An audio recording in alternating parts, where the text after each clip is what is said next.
turn on my Stream Deck. I forgot about that. About that part. A little bit late, but that's alright. I guess actually we're a lot later than I thought. Didn't even notice the time. This should be the correct one. Let me test out all my buttons here. Yep, yep, yep. Okay, we're all good. Let's test out our audio buttons. That's the desktop. Yep, that's me. Okay, we are all good. Pretty much. I mean, I still have to set up a few things. But hello, everybody. We are actually here. Let me properly change the title. Uh, let's go over to that.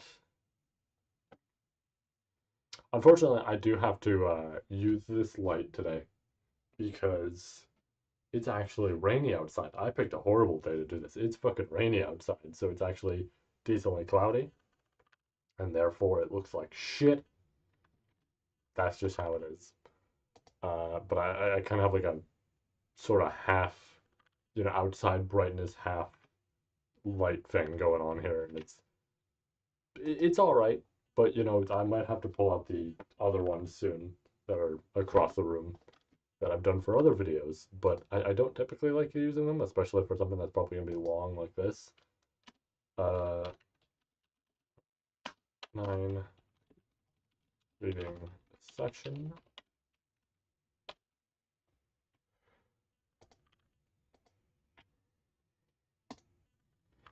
All right.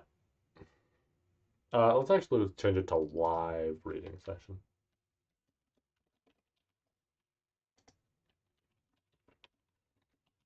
Hold on, put the series title in there just so it's easier for people to know. All right, cool. Let me check the audio on this because I never did look or listen, I guess. All right, cool. Let me check the audio on this because I never did look or listen, I guess. All right, cool. Oh shit, that's gonna repeat a little bit. That's okay. Um, I should do the what was it Tizen Day, I think, or it's like I mute the desktop audio or something or not. I don't remember what he did. He did some shit that made the TF2 stream just like constantly replay, and I don't know what it was. Um, I hope that's not what I did. Let's find out. Hold on.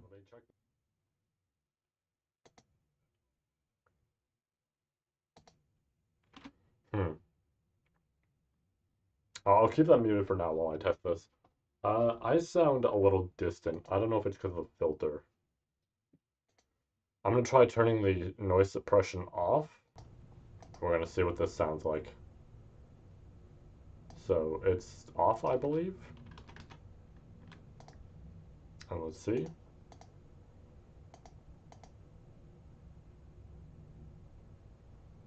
Did that even make a difference?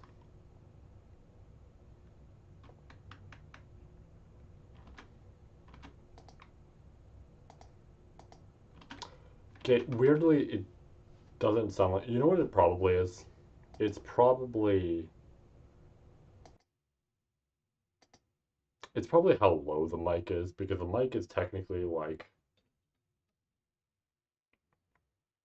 Maybe if we do that, that sound better?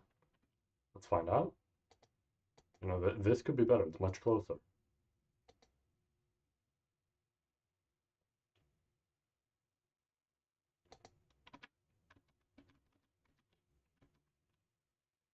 That's weird.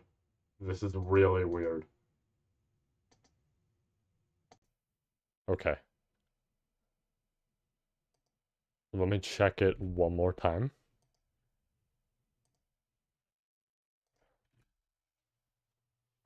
I knew it. I fucking. Oh my god. I know what it did last time. Damn it. I know what it did. Oh, that's why it was so loud. Okay, so clarification on whatever the fuck I'm saying right now. Um. Ah.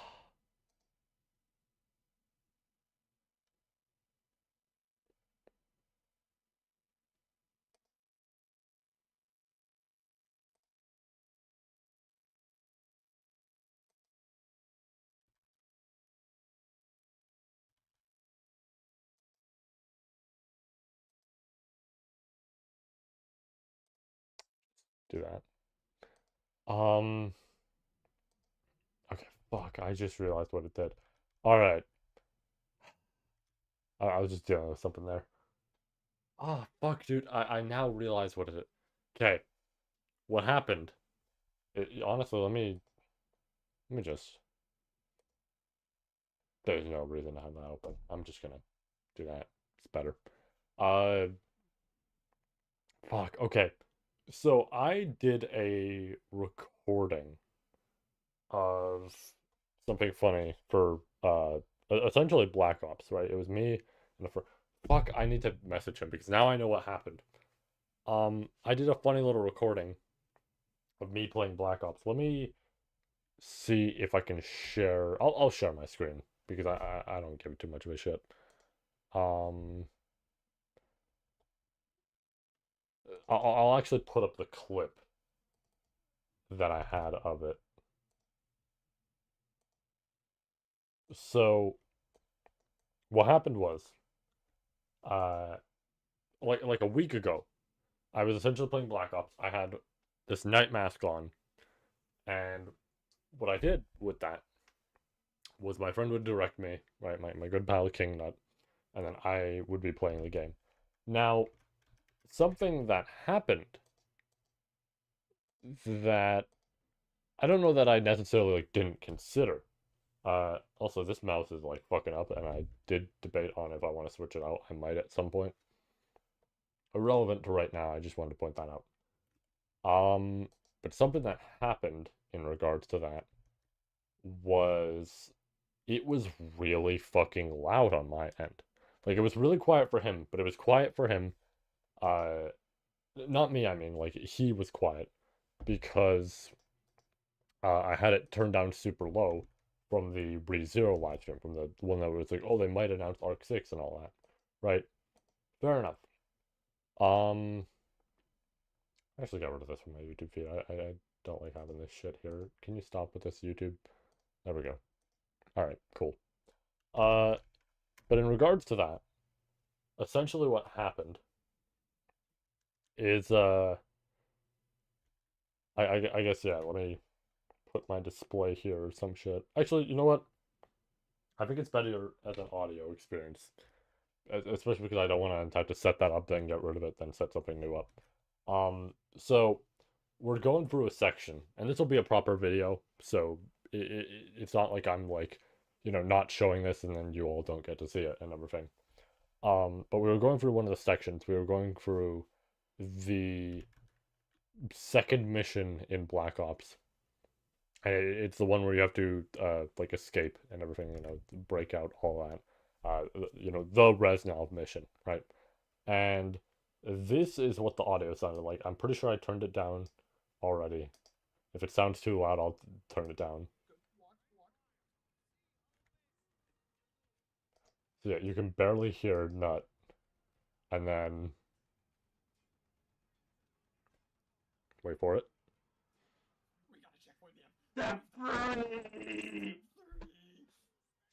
So I turned that audio down so fucking heavily. That is not nearly as quiet as it was, right? That was so much louder in actual recording. I have the actual recording. I could pull it up if I felt like it. I'm not going to do that because it was absurdly loud. Um, but that was essentially what happened. Honestly, should we have music here? Maybe we should have music here. Uh, we'll deal with that when we're actually reading and everything. Um, Still haven't figured out what the fuck I'm doing with that side of things, but we'll figure that out, right?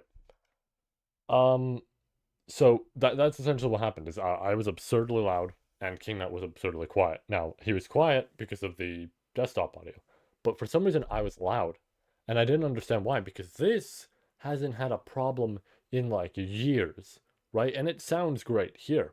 So I was like, huh, that's fucking weird. Like, let me double check, right? I'll even double check right now. Yeah, it sounds fucking great.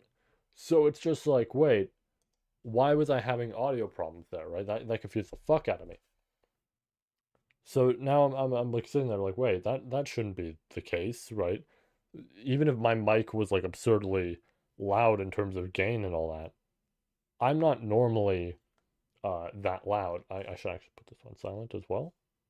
I'm forgetting all the, I ended up late and I forgot all the important things to do. By putting that on silent, just in case. Um, but that was essentially what happened, right? So it was real fucking weird to me. And now I've realized this whole time, just like when I started this stream, it took it from the camera. For some reason, it takes it from the camera. Now, I think what it is this, right? Whenever I did my reactions, I plugged it into the back, I believe. Like the camera was plugged into the top, the stream deck was plugged into the top, the mic was plugged into the back. So if we do reactions again later down the line and I do the reverse, it fucks with it again, right? That's kind of the unfortunate thing. I didn't realize it was going to do that, but now I know. Good to know because I now know what the fix is. I now know what the problem was. I thought it was my fucking audio. No, it was just this. It was this taking over everything. That's so annoying. Okay. With that solved, we are here. I spent 11 minutes talking about that, but well, it was also 11 minutes setting up because of that, right? Okay. With all of that solved, we are going to do something here. We are going to, let me see what setups I have. What does my record setup look like? No, that's just the game thing. Okay. Um, one of these I had the like ReZero sort of background. That is just me wider. That is just me even wider. Uh, I know regular streams is probably just the persona thing. Like, let me double check. Oh my God, what happened to it? Okay, that's just the persona thing. Um, what do we use here? Let's go to the, not that one, not that one. Let's go to this one. Let's shrink ourselves, right? I am really wide.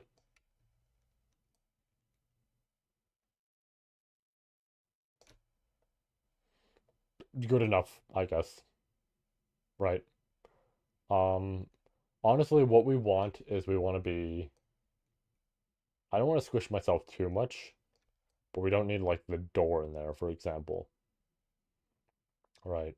So I think we go like this far, right? That's like good. Maybe squish it a bit. And then we want to have the stuff on the side, right? So we're going to do that. And then here, not new folder, we want a new source. I'm going to pull up the window capture. Hopefully it doesn't capture the incorrect window. We're going to put WCP. We're going to add that. And it's going to be my Chrome tab. Don't mind that. We'll fix it in a second. That is like really squished. But honestly, it might look alright. Maybe we stretch it out more. Honestly, yeah, here's what I'm thinking. We stretch that out more. And I turn that off. Because, I mean, I don't need this. I thought I might. I don't think we do. Right. But we do need to crop this because I don't want the top. Right. So let's do a little bit of cropping here. Uh, we want crop pad. Yep. Nope. Too much. Not really too much, but I hit a button and didn't work out well.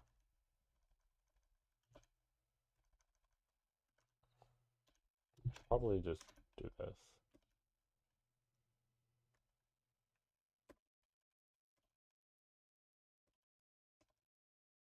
I think we go 10. There we go. Beautiful. Okay. It's ready.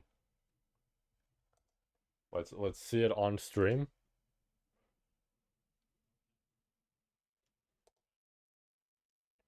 That looks good. That looks good in my opinion. I don't know what happened there, but that's all right. Yeah, that looks pretty good. Okay. Ladies and gentlemen, let's do this, shall we? Except not yet, because I do want to discuss some things. So, yeah, we're here. We're finally gonna do this. Now, I don't know if I'm gonna do both chapters. I did see that there was 2 chapters that were out. I saw the title of the other chapter. I only looked at it, just because. Let me take a drink. I shouldn't have started my thought there, but let me take a drink.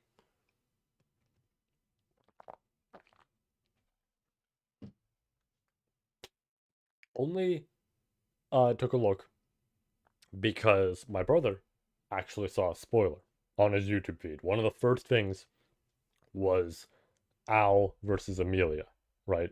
What was the like title of whatever the fuck the video was for the first chapter we're gonna read, right? Now, this like annoyed the fuck out of me mainly because it's like, man, people love to just read these chapters like Google Translate it and everything, and then immediately make a video and like title that shit, or go on Twitter and make a post that just outright says what it is and all this sort of shit. It always annoys me, right? It is the same tier as what happened with like Jujutsu, and it's the same thing that happens with One Piece, where it's like, guys, this stuff ain't even out yet, right? Like, let's not talk about leaks or anything like that. Let's just wait, right? People can't do that a lot of time, and it's really annoying. However, I now know that now, right? And it's something funny I had to mention to him. Like, I obviously didn't give details, but it's something funny I had to mention of just like, oh yeah, I don't even know about that, right? Like I wasn't even aware that was happening, right? Which is true. I didn't even know that was gonna happen. It's kind of annoying that I now know, but it's like, oh, okay. So it turns out they're gonna fight. All right. I wasn't gonna give details about the arc, right? But it's like I knew that, so it was just like, okay, cool. Now I guess I know. Let's go on over here. Pull this up. We're not gonna start just yet, but I do want to pull it up just to be ready. Yeah, so that was a bit annoying. That's all right.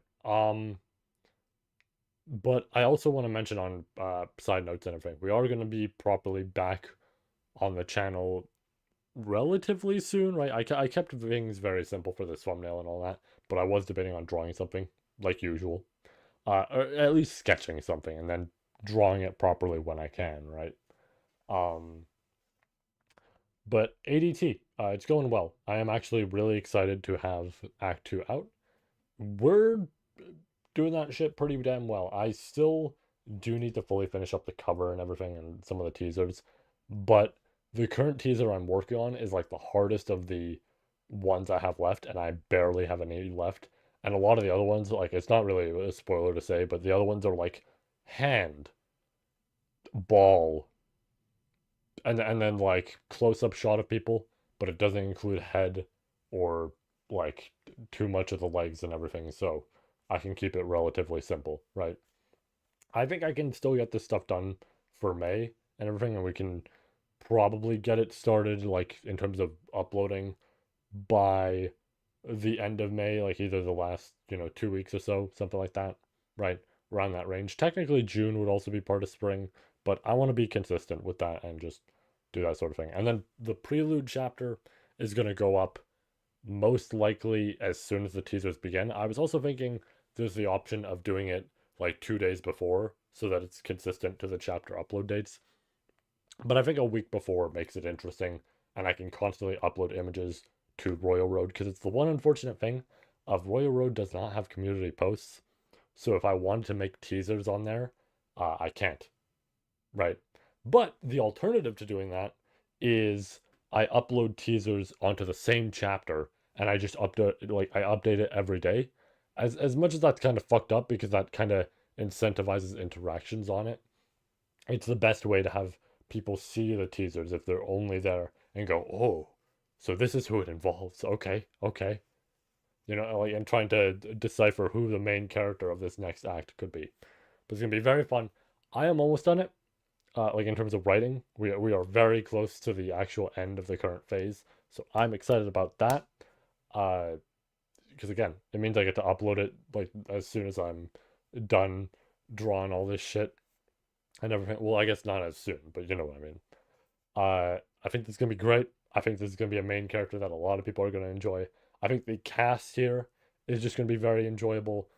I am really looking forward to how people are going to go through Act 2 because it is, if I'm being honest, it was the act that I was unsure of the most, right? Like I'm not really going to say how many we have or anything like that or how many are planned, all this sort of shit, right? It could be any fucking number and you guys just don't know, right? But when it comes to Act 2, this is like the most exciting for me because, well, maybe not the most exciting. There are acts that are way more exciting, but I will say for like the way this is working out is absurdly exciting to me because it pretty much means, oh shit, we get to actually do a whole bunch of interesting stuff here. Like I was worried originally that a lot of this wouldn't work out and a lot of this would be a little bit just boring to people or whatever it may be, right? It's like I want to do a world building, act, but not have it be too fucking long and drawn out with the world building. Make it interesting enough, right? I think so far I am really happy with how it's going. I'm sure there might be critiques here and there for people, right? Whatever it may be. I'm making sure my good pal Brandon is gonna mention if things are too rushed or too uh like long, right? Like stretched out, whatever it may be.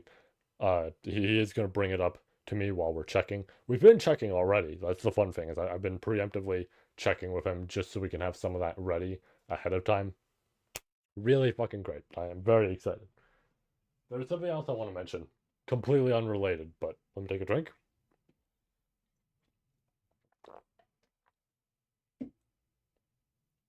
Uh, so this is something I might turn into a short sort of thing, whatever it may be. So something a little funny.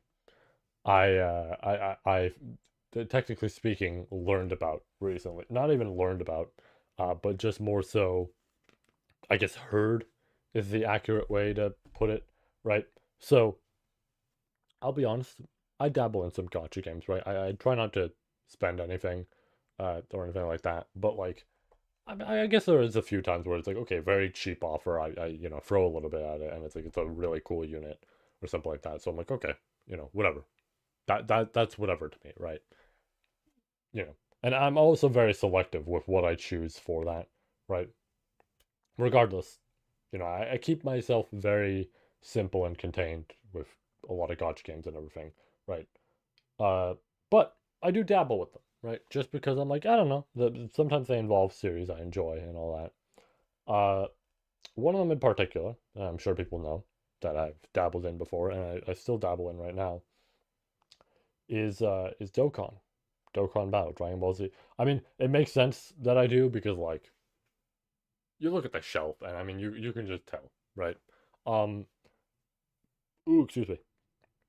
Obviously, Dragon Ball is not like in my top 10 or anything like that, but it is the very first anime I experienced, and it is definitely a very strong like childhood memory of mine. As well as I do just enjoy the series a lot, right? It is like an 8.5 for me. So I do still enjoy it for what it is, but that said, I didn't really enjoy Super. But Daima was fantastic, right? I loved watching for Daima. That was great. Um, that actually was like a blast of a time. I felt like I was a kid again. It was nice.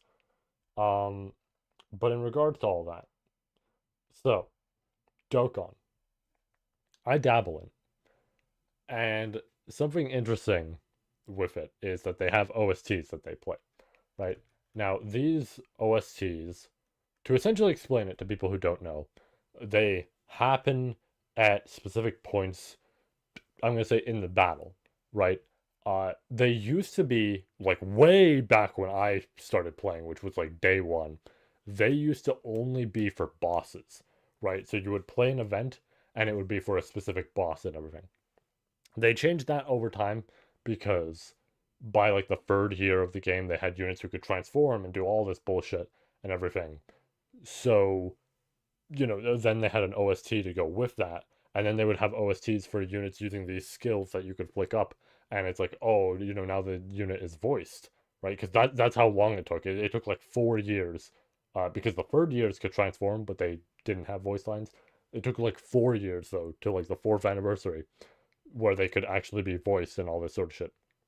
Regardless of that, they had OSTs, right? All this sort of shit. They have OSTs for pretty much everything that a unit can do overall, right? So something funny with that, I guess not really something funny, but something to point out is something like this, for example. So this is the brand new Goku they dropped in the game. So when you start using him, let me make sure my desktop audio is on. When you start using this Goku, right? This OST play, like essentially you get an intro of him like powering up and using Kaioken, and then this OST plays.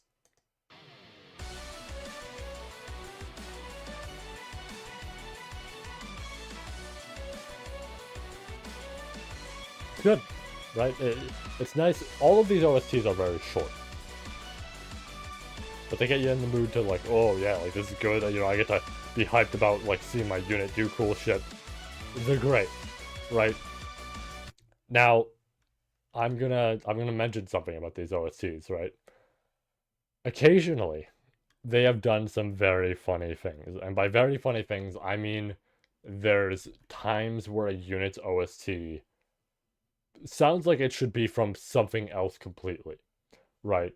For example, let's go to this Vegeta. So there's this Vegeta they dropped on Anniversary.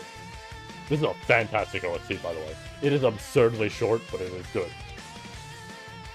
Right? Bow, bow, bow. Great. But when you switch out this Vegeta, because essentially what this Vegeta can do is you can switch him out, right? When you switch him out, he becomes Goku. And when you become Goku, you get a skill that you can flick up for him that's exclusive to Goku and not Vegeta. But then you hear the starting motif of it.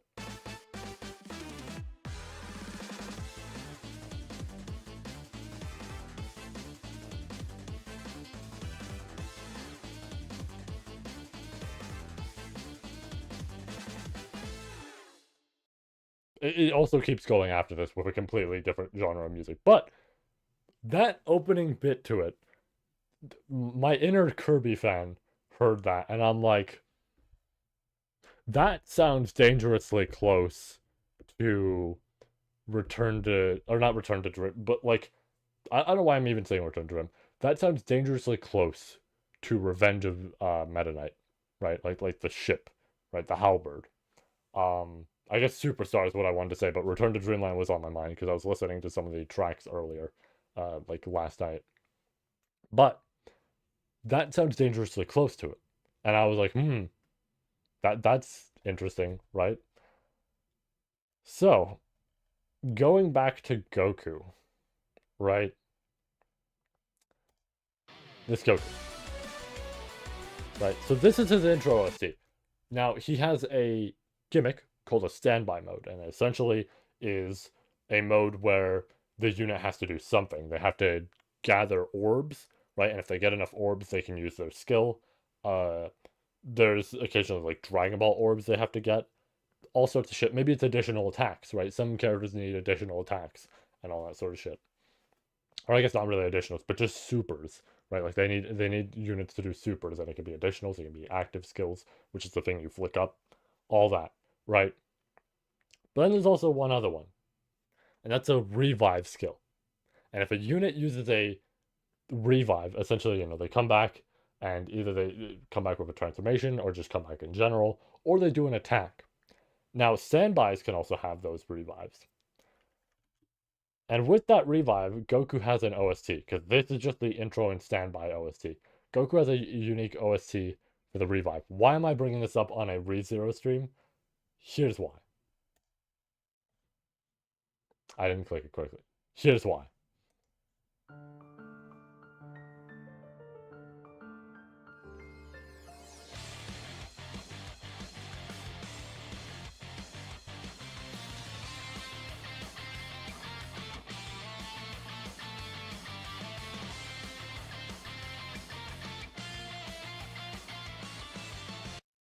That opening bit, this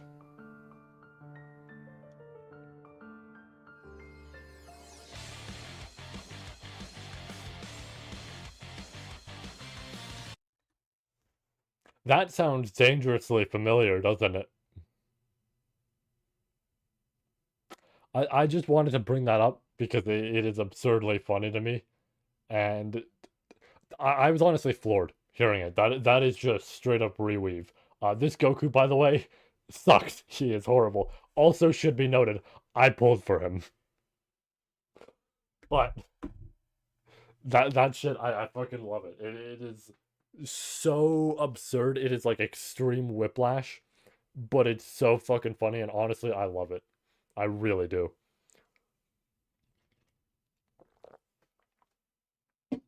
But enough dilly dallying and all that sort of shit. Let's let's properly get into this chapter. I just wanted to bring that up because I think it's funny and it relates to ReZero. But okay, the enemy of mankind. Here we go. So I am gonna note I'm not like the greatest reader ever, and I'm not. I'm also not a voice actor, right? I can put on voices, but I mean I'm not gonna outright voice act and all that sort of shit, right?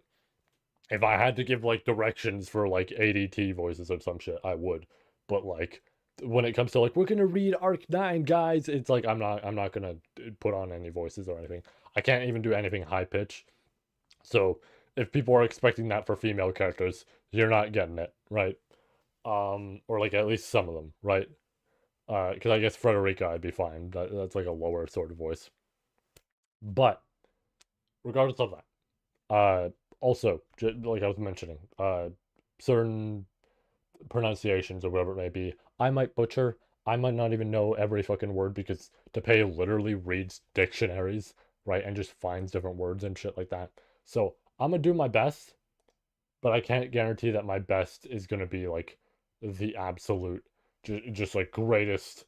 I can voice act and all this sort of shit. Like, it might not be perfect, right? That's all I'm saying.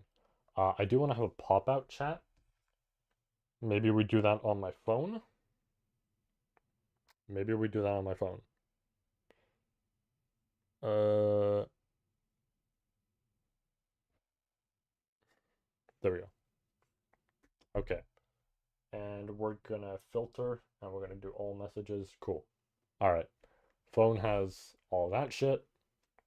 Honestly, let me put it like there so I can just see it. Okay, cool. Hopefully I don't get like called or something in that time. Honestly, let me put on do not disturb. Just because I'm gonna turn that off. And I'm gonna put on do not disturb. Okay. We are good. We are very good. Alright. The enemy of mankind. This is some beautiful art. I like this. I was always thrown off because I did like open it up earlier and I'm like, oh, like it looks like it's like kind of moving. I don't know if my cursor can be seen at all, but it's like it almost looks like it's kind of like curving up. I'm like, oh, that's a little strange. But then I thought about it, I'm like, no, a knight helmet would do that and everything. So I actually don't know. I do want to check ahead of time. I want to see if I do this.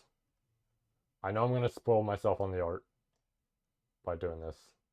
Um, Again, my mouse has been fucking up occasionally, so I might fuck with that a bit. I see some beautiful art there. I'm just gonna try and not look at it. I'm not right now. I'm gonna copy this. So there's a chance we only do one chapter, but I want to look at word count here because I saw the word count originally in a sense. Let me actually know. I want to know where I can't go on here. So like as far as oh shit, sorry about that. As far as the light switch essentially. So here's what I'm gonna do. My table here. And I'm gonna do this and I'm gonna make it as far as okay. So if I go here, if I touch this at all, that's too far. Right? If I'm going past this, that's too far. Good to know. Okay. Well, I guess if we're closer, it doesn't really, because like then I'm, yeah. Okay. Never mind. Hold on. I'm trying to think of an alternative here. Because I don't want to move my table too close in case I spill my drink. There's stuff here, of course. But maybe we just, honestly, maybe we move it up a bit. So we keep within the distance of that chair. I could just put the chair directly behind me, but we'll see. Okay, so yeah, I keep saying so. Uh, I saw the word count originally when it was uploaded on like the other site, right? But the thing I don't know is how that translates to English because a lot of Japanese kanji, katakana, what is it? Hiragana, I think is the third one. I think. I don't remember. Uh, a lot of that kind of is different in comparison to English, and some phrases are a little bit longer, some are shorter, some get like combined in a certain sense. So I don't fully know what that's like in terms of word count, but what makes me think that these chapters don't translate one to one on word count is the fact that essentially, uh, what am I trying to say here? Essentially, the word count said like 12,000, then 19,000, then like another like 12,000 or something like that. And I'm like, that doesn't add up because I'm gonna pull it up here. Uh, we're actually gonna go here. We're gonna go to me. I'm gonna jerk myself off here. Uh, hope YouTube doesn't hear that and take it the wrong way. We're gonna go to counts as other. I didn't realize there was an other chapters thing. Huh. I'll deal with that after. We want Shiro's words. I am gonna open up my own chapter here. Can I open it? So yeah, this chapter. Oh, there it is. I forgot how massive that is. So this chapter for ADT was like, how many words was it? I made a whole ass video. Oh, I don't think I can play the video because it was the Final Flash music. Um, I mean, technically I could. It's just it might get copyrighted, and I don't want to deal with that. Uh, we won't. I think we won't deal with that. But this chapter is like, what the fuck is it? You know what? I'll pull it up. I'll pull up the video because I don't remember how many words it was. But let me see if I can find it here. It was just a big fucking like word. There it is.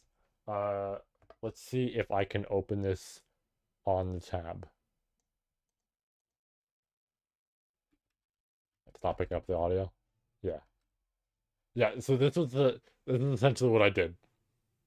I sent this to a friend of mine.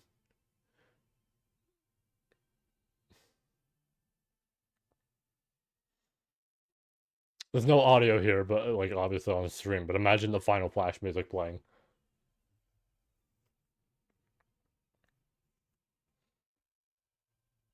Yeah, that's what it was 17,000 words.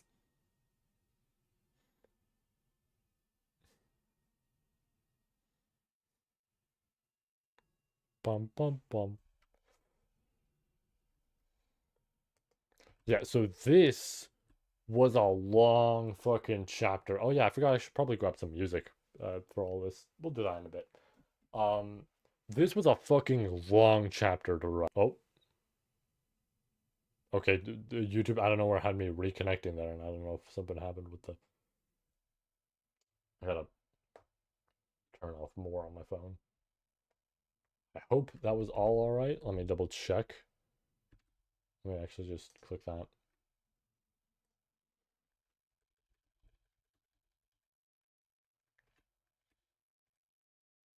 And make sure we're okay.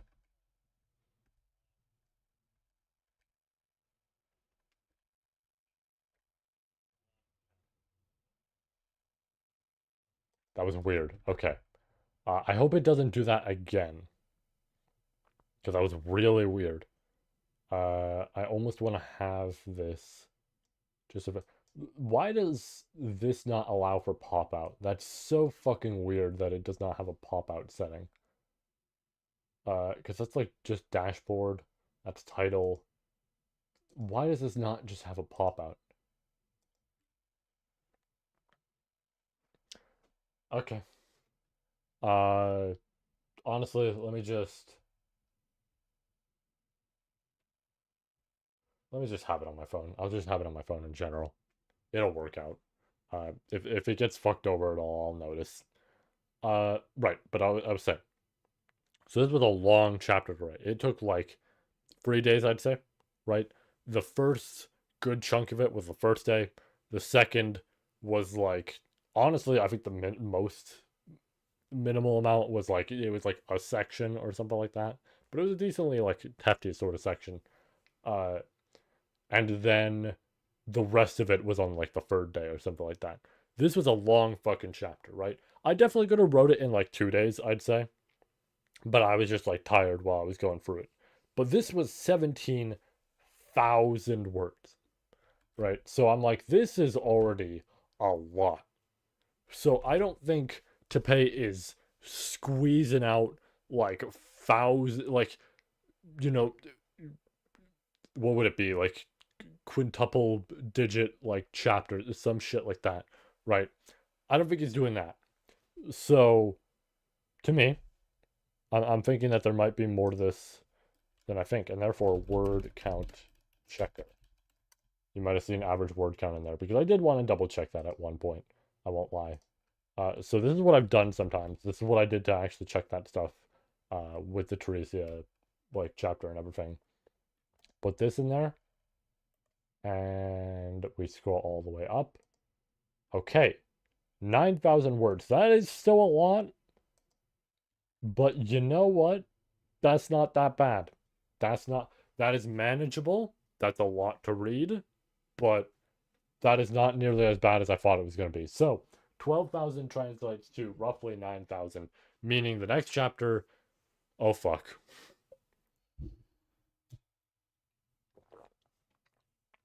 Okay. It's exactly what I thought. Ah, I have unfortunate news. We're only going to do one because it is like, decently dark out, but also I want to write my own chapters after this. So I don't want to spend too long just reading chapters because this is going to take like realistically, I think this takes us an hour, maybe two, but I think it's going to be an hour. Uh I would rather not spend an hour reading this and then we spend like what is essentially 2 hours reading the next one or whatever it may be, right? We'll save that for next time. That's okay, right? There's only a few chapters that are out, like 4 or something like that. It works out, right? There's only 2 that's translated. We're okay, right? That'll be all right. And maybe next time if we start earlier, I wouldn't be opposed to doing more. I just kind of ended up being late this time. That didn't help. And then I also wanted to write. That also didn't help, right? But it's okay. With that said, after all this fucking talking for like 40 minutes or whatever it may be, let us finally start this fucking chapter. I'm gonna take one more drink just to be sure.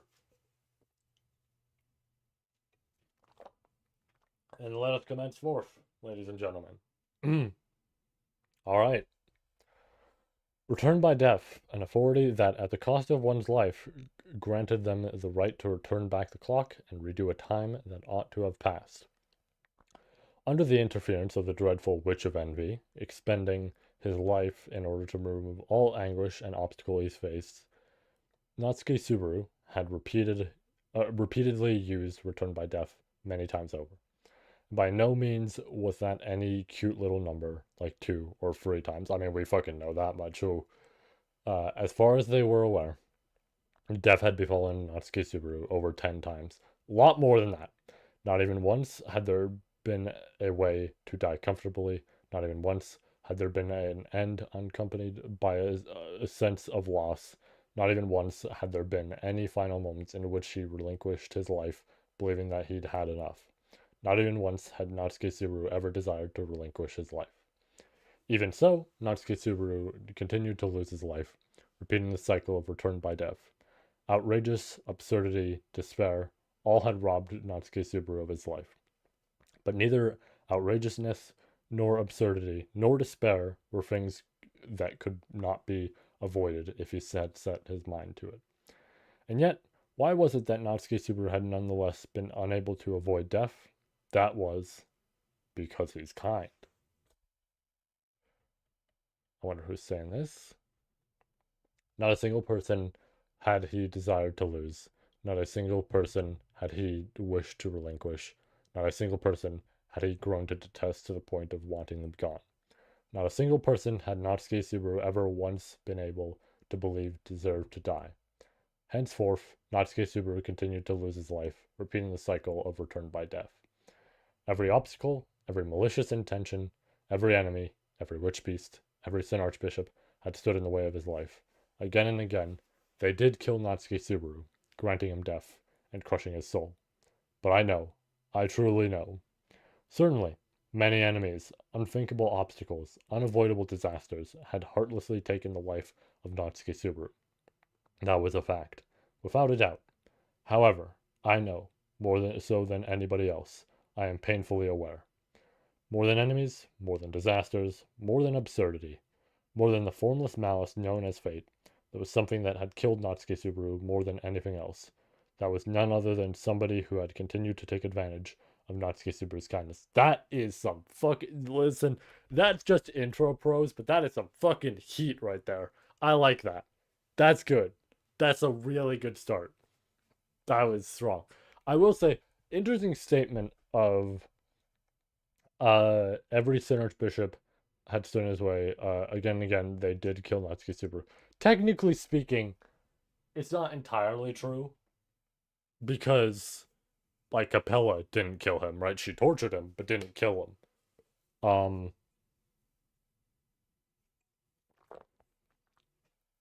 Everyone else, though. I mean, did Rui? I feel like Rui didn't really, like, because that was more so, like, Lie and all that. Rui didn't really do much. Though we don't know what the other loops were like with Arc 6, like the unknown loops that are, like, in between. But he never goes to visit her again, so I don't think she counts.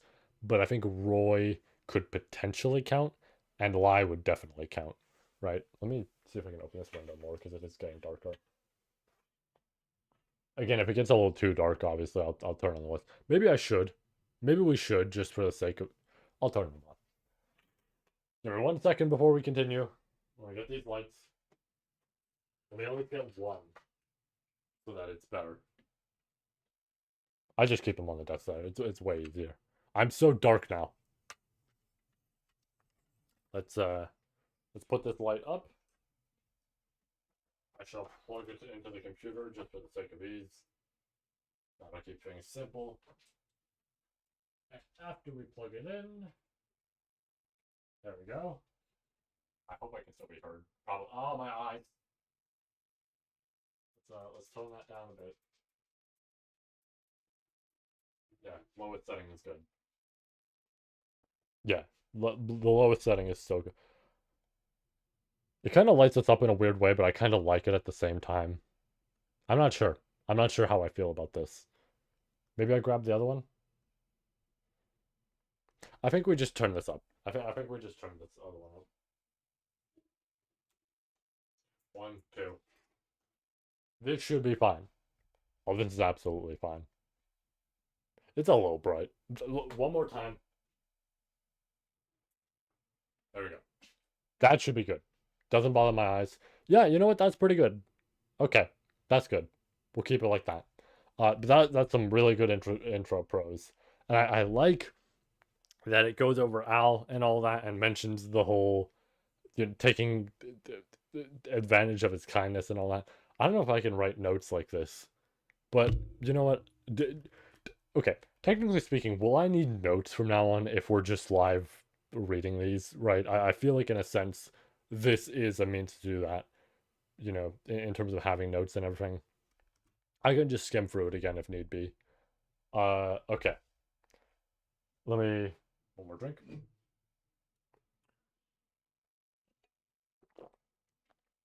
Also, anytime there's question mark names, I'm probably just going to treat it with very neutral sort of speaking, right? Because I won't know who they are yet. So I just want to point that out ahead of time. Anyways. Let's continue. Hey, I don't think you need to worry too much about this. Even if Subaru says something like that, it's not like I can just brush it off. Petra glanced at Natsuki Subaru, leaning against the side of the carriage, and sighed wistfully as she was driving the speeding dragon carriage. However, The Subaru currently next to Petra was not the real Subaru. Yeah, I mean, because he's sealed, but it makes sense. She's imagining him there. One could say that it was an illusion created by Petra's brain, an imaginary Subaru. The proof was that he was slightly transparent and see-through, and compared to the most recent image of Subaru in Petra's mind, his face seemed to be slightly younger. Interesting. Probably because the Book of the Dead that Petra had experienced. Oh, yeah, true. Was set about a year and a half in the past, back in the tumultuous days when she had just become maid. A lot of things a lot of things happened for both Subaru and me. Considering how much time had passed since then, it stood to reason that they had both grown in many ways, for better or worse. To put it simply, Petra had grown in terms of height and hair length, and she prided herself on her remarkable progress as a maid and as a woman. Meanwhile, Subaru had grown closer to Beatrice, become more boisterous with Otto and Garfield, and grown warmly alongside Amelia, achieving a very dignified and resolute image of what it meant to be a man. That was why Subaru appeared a little more immature compared to how he was nowadays. But even so, he was still in the possession of his coolness. Even if he had lost some sense of his masculine and rugged charm that he had held today, his cuteness and charming personality would still be an unfair combination. Let's scroll down a bit. Oh, too much. No, now is not the time to be thinking about that. I should probably pause in between, but that's okay. Scolding herself, Petra put her hand to her forehead and shook her head slowly. It was okay. She could control herself. It was not the first time Petra had imagined Subaru in her mind, after all, making him say what she wanted him to say and strike her favorite poses. She was a seasoned veteran at imagining all kinds of romantic stories and love poems. Yep, this lines up for Petra. Love poems, picturing various situations and casting herself and Subaru as the characters, their cheeks and hearts racing with excitement. If she thought of those as rehearsals, then the imaginary Subaru in front of her now felt even more tangible, more lifelike, and nothing short of real. That's already way beyond the realm of imagination. Could it possibly be beyond the level of self-control of yours can handle? It's fine. It's just the way I'm feeling. More importantly, don't go looking inside my head. Don't be absurd. Even if you tell me not to look, I'm literally inside your head, Petra. Pause.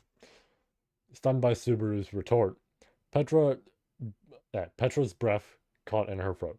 Seeing her reaction, Subaru seemed to regret his words and scratched his cheek with his finger. The gentle look in Subaru's eyes when he showed consideration for others, and his clumsy reactions that were so typical of him, reaffirmed Petra's affection for him. Natsuki Subaru's Book of the Dead had violated Petra Lila's, or Lides. I said Lides' mind. That was Petra's self-analysis of what had happened to her. The original avid reader of the Books of the Dead, Ezo Cadner, had said that reading a book was a challenge that put a significant mental strain on one's mind, but an even greater impact on Petra than she had personally anticipated. 1 second, there we go.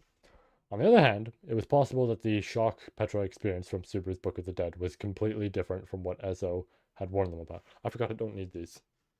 I forgot I was going to get music ready, but I don't need this, and honestly, it's fucking with me a little bit. Ooh, excuse me. Things like returning by death or being from beyond the great water. Oh, shit. Oh, shit. I didn't even fucking consider that. Ooh. Oh. Oh fuck. Let me double check all our audio is so good after I close the headphones there. Yeah, okay. We're all right.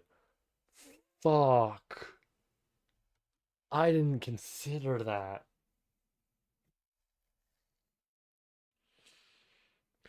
I consider Hold on. I don't have much of my drink left. I'm gonna take a drink of this and then I'm gonna go grab a new one. I apologize, but fuck. I didn't even consider that because like I knew, obviously she was gonna know about Return by Death and all that. Like that made sense, right? She would have knowledge of that. But like, oh my god, she knows she now knows he's not from this world. Like she has definitive proof and everything. Oh fuck. That is interesting. So if the Arc 6 conversation was brought up again, she could like confirm it to people. She could be like, "Yeah, I know it." Whoa. Dude. Something I'm not even like I didn't even consider till now as well is she knows about Return by Death. But now it's the interesting thing of can she speak it? Right? Can she speak about that? Because it's kind of the thing of like in a sense, right? Because the obvious thing that people would point out is Satella, right?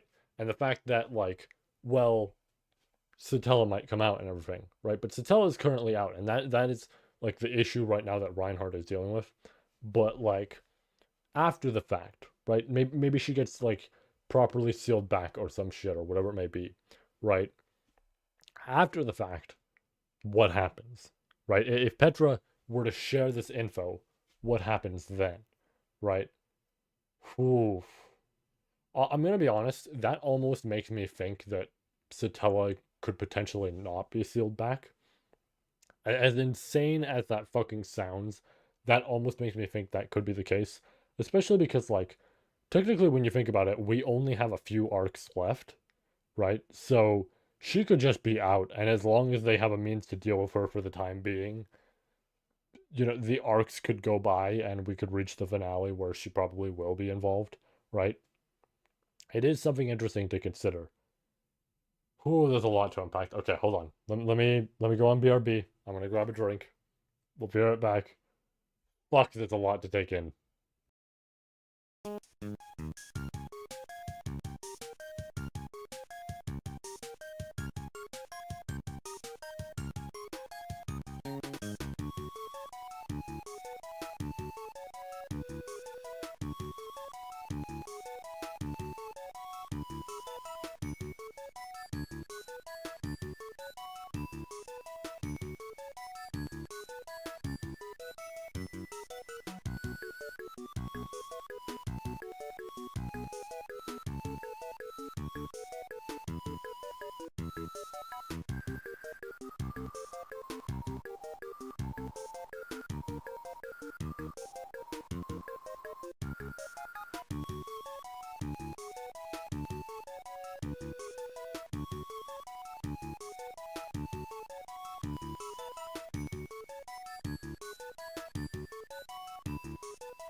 I need to change that BRB image.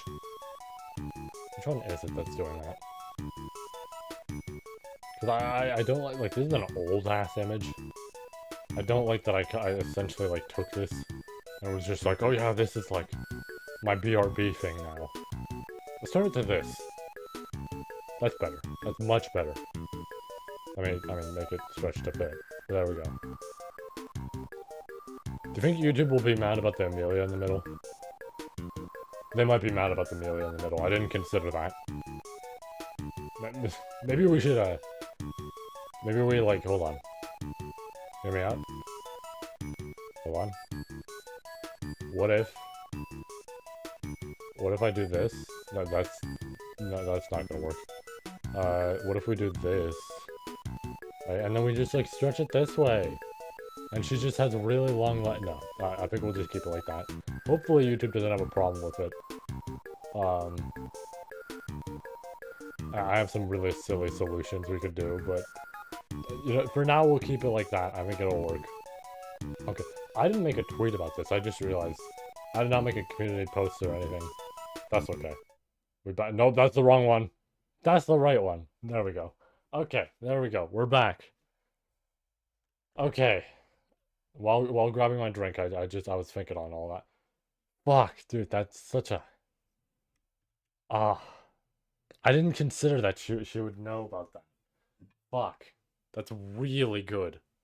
I'm taking another drink. It has me that floored.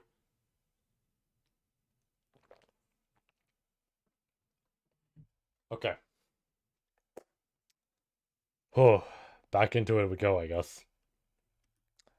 Alrighty. I should make a tweet on this. That's okay. You know, we'll do that for next time. I'll remember that. Look, we were late this time. I was off my game. We'll fix that on the next entry of this reading stuff. But that'll be for later. Right? Alright. Going back to it. The burden that Natsuki Subaru was carrying was far greater than Petra could have ever possibly imagined. Subaru was separated from his homeland and was all alone. So what was he thinking when he met Petra and the others? What did he go through to save them? What kind of determination did he have in his heart when he fought for them? That was everything. No. Oh! Hold on, let me finish that sentence. No, what Petra had learned today was just a tiny part of it. Okay. Okay, I didn't consider that. Okay, that's really interesting. Hold up, that's... Okay. So what that means is... Let me pull it out here. So, the obvious thing is Arc 4. That's all, like, was implied to have been experienced with that book, right? So, that's a big thing there. But something important with that sentence is that it implies that it is only this, right? At least to me, that is what it implies. And there's reasons why I will go into this, right? So, what is mentioning here, right? Separated from his homeland and all that. So, in a sense, that does sound like it's implying Arc 1, right? Like, this is just my interpretation of it. That implies it's talking about Arc 1 and all that sort of shit, right? But there's something important to note here. What was he thinking when he met Petra and the others? What kind of determination did he have in his heart when he fought for them? But like the way it's done with the previous flashbacks, with how he meets Echidna, right? She doesn't know what he felt like meeting them, but she experienced the book, right? However, this mentions the fact that he's from beyond the Great Waterfall. What we know of that is it in the first volume? I gotta see if it's in the first volume.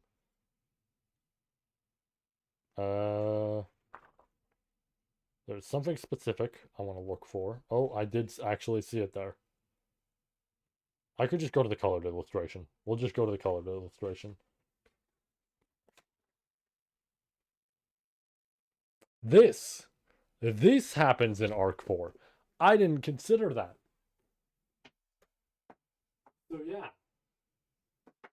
She knows about that because she's essentially experiencing what he experienced in Arc 4. So that makes sense because it's like, okay, she knows about Beyond the Great Waterfall and all that sort of shit because of that, but doesn't know the rest of the info because it's only from that, right? So everything else is unknown. That's really clever on how that's done. That is really good. I like that. I like that a lot. That is really good. Ooh, that's fucking interesting. Like, it makes sense, but it's like, that's really cool. Ah, this is why, you know, hold on. This is why, when I write uh prose and all this, something my good pal Brandon mentions is that that shit is one of the best ways to get a reader immersed with the story and everything. Like, let me pull it up again. We're going back to my stuff. I know I'm gonna jerk myself off here again. We're going back to my stuff. Give me 2 seconds. Let's go back to ADT. Uh, where should we go here? Um, I like what I did here. I like what I did with this one. We're gonna go with this one. I'm gonna go right to the end. Uh, excuse me. Bit of spoilers here, obviously, for my own story. But something I loved doing here was writing all this, specifically this last part of essentially the main villain, coming down and everything and getting ready to fight. And just this last prose I wrote here of in a cracked reflection, the man presented his large greatsword being held by only one arm. He then cracked his neck without his hands and wrinkled the top of his nose. The battlefield became deafeningly silent, for he had arrived. Right? Very simple one. I think I've done better ones than that. But I fucking loved writing that because just putting capital H he in there was like, like that just tells you, oh fuck. Right? You see that shit in there, and that is just like, oh shit, here he is. Right? Oh, it's there's one I do want to show, right, that I showed him that he really fucking liked, but it is so spoiler heavy. Like, it actually has character deaths in there, but it's so good. It's to just essentially say it if anybody feels like looking at it. It's like, I want to say 5 chapters before this. It is 5 chapters before this one.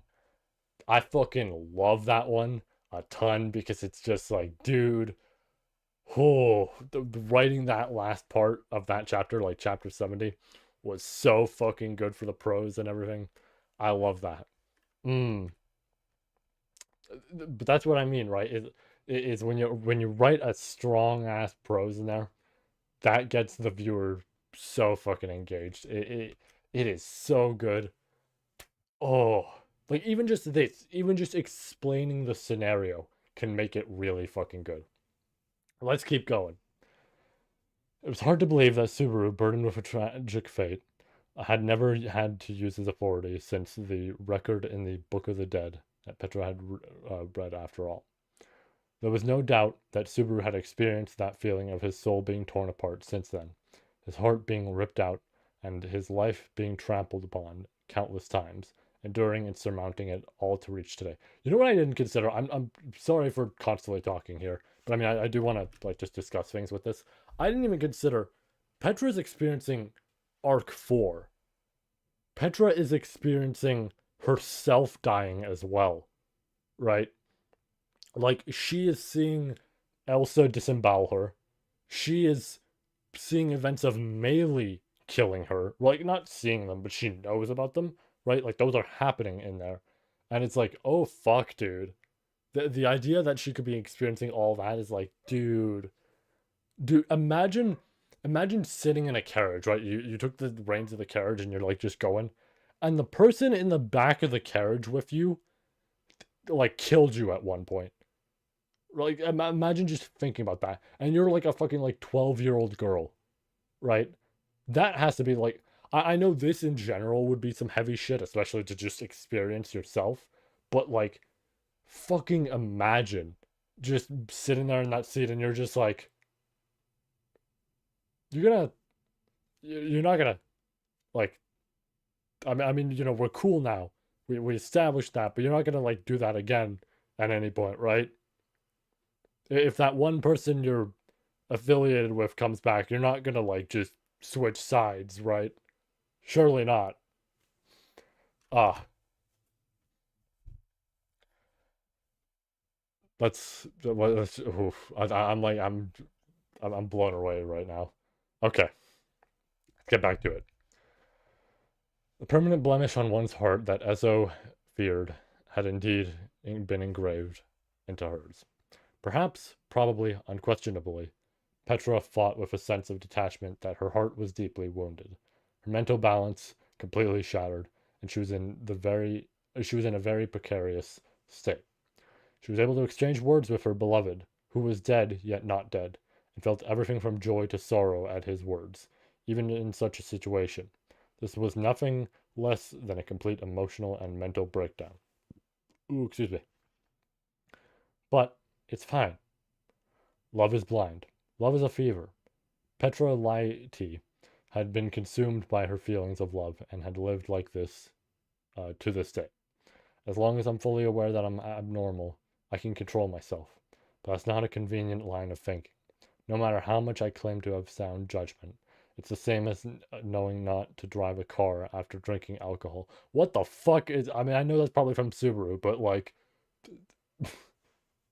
Subaru, if you just get the keys. Neither Petra nor Subaru have had a driver's license, nor did they have any memory of driving under the influence, but it was the same thing. Cars, drunk driving, traffic lights, turgency. We'll find out what that is, what she's trying to say after, because, it has the one next to it.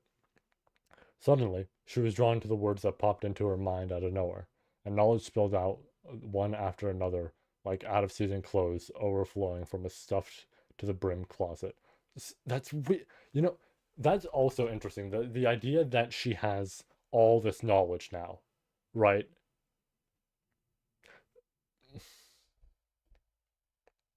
I'm gonna point something out. I wanna point something out. Technically speaking, I almost clicked the button on my Stream Deck. Technically speaking, Petra could know like TikTok sort of lingo now. If ReZero was properly set around like that time for Subaru being in the real world and everything and all that sort of shit, she could know that sort of shit. It was okay. The series started in 2012, so if we take into account that, oh fuck, she's gonna like be like she would be saying the type of shit of like the what is it like the fucking was it Wendy's? Was it Wendy's or like I think it was Wendy's that had that one ad, the like a boss ad. She could technically say that. I have some sketch ideas I might do later. I want to write a chapter later, but I got some sketch ideas I could do. This could be real. This could be real silly. Oh, it's all words that Petra knew and words she did not know, loosely crossing the boundary between understanding and unfamiliarity, like the feeling of encountering something familiar yet foreign. If she did not begin to carefully sort them out, Petra might end up wearing men's clothes and carrying a guilty whip around before she knew what had happened. Wait, my main weapon is a whip? Oh yeah, because he wouldn't know in Arc 4. Isn't that a bit too edgy? I'm being overly clingy with Beatrice, and I can't keep up with the generation gap. Quick drink.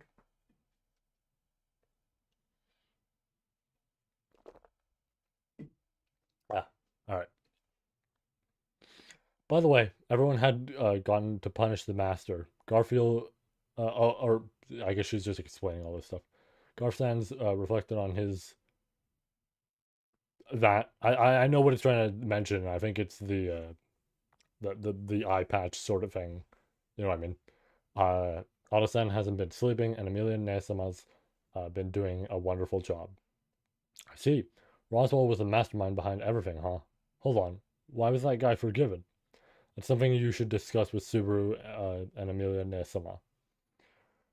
However, Petra still had not forgiven Roswaal. Makes sense. So although she did not completely oppose Subaru and Amelia's decision at that time, she did not agree with it either. Of course, there had been many times when Roswaal's assistance was undoubtedly invaluable, particularly in relation to the events in the Empire. But that was a separate issue, and Petra intended to never forgive him for the rest of her life. I think this is a fair aspect for her to have, or like viewpoint for her to have, because it is the thing of like, yeah, it was fucked up. Roswell did a whole bunch of fucked shit there, and just because he helped out doesn't forgive any of that, right? It's like, he's gonna have to do a whole lot more. And I'm gonna be honest, right? Unfortunately, the books don't go far enough, but we know that he's still essentially trying to do his plans of some sort, right? Like in a different workaround sort of way. So it's not like much has changed. I mean, it has changed obviously, and there's the whole pact sort of thing, but you know what I mean. Like there is still stuff going on with him. So, however, right now there's someone even more forgivable than Roswell, Petra. Damn, I guess Twitter was right. She's awful. Whatever you may say, I'll still feel that way. Combination of Subaru's gentle, quiet voice and sincere gaze, forcibly distracting Petra from her breathing and heartbeat, left her with no choice but to avert her eyes like a child.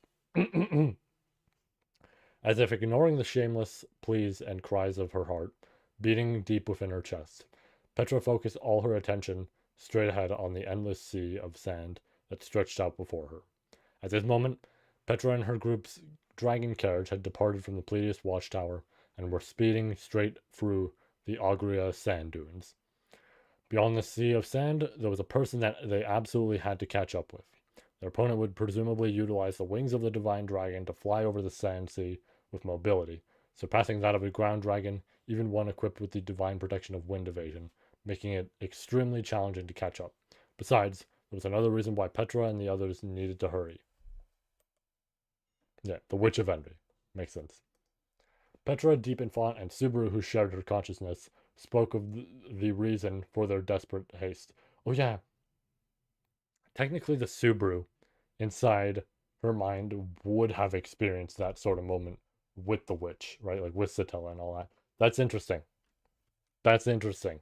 I guess the witch is more accurate to say because, split personality. But that's a really interesting point to kind of bring up. Without regard for the for the consequences, she drove the Dragon Quest. Oh boy, Dragon Quest. Oh yeah, okay. Dragon carriage for several hours, covering a considerable distance from the Pleiades watchtower. Yet the pressure remained, refusing to let go of Petra and her companions' souls. It was a terrifying witch who was supposed to be sealed away in the shrine, who constantly reached out to punish Petra for reading the Book of the Dead and encroaching on the realm of the taboo. The tsunami of black shadows that had invaded and threatened to destroy the world were now being held back by a single hero, the Sword Saint Reinhard van Astrea. Quick drink.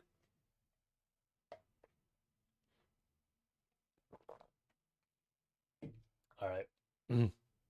His only struggle kept the wrath of the Witch of Envy at bay beyond the tower, preventing the destruction of the world by a hair's breadth and maintaining a delicate balance. However, even now, there was a deafening roar and violent tremors that seemed to turn the world upside down. The flashes of light, like distant lightning, occurred intermittently. You know what I mean?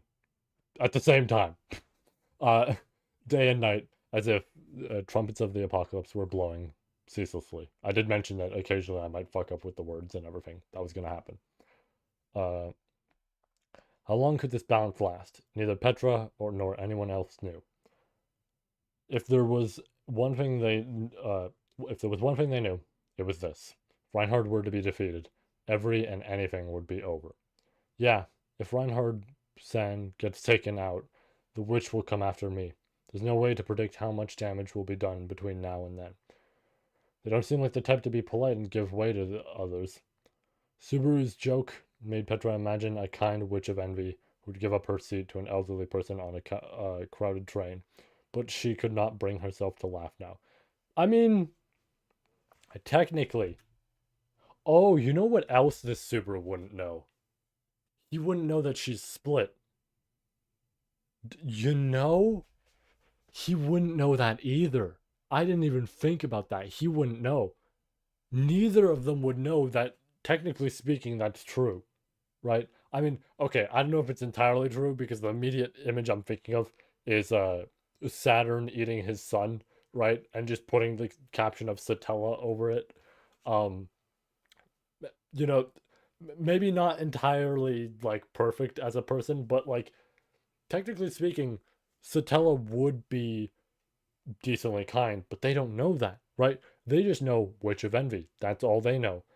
Ah, oh, Tepe's really fucking good. Like, listen, I also try to plan out my stuff as well, but like, this man accounts for literally everything. He makes sure that all this stuff is on top and just always accurate with info. That's so good. He probably does outline it like ahead of time in terms of like, because this is a planned arc, like, which is, something he's mentioned. So he did probably realize way ahead of time, like, oh, wait, gotta make sure all of this info is known and then the rest of this is not. Honestly, he probably did leave a note like that. I've done that before. So, you know what? Fair enough, right? Okay, going back to it.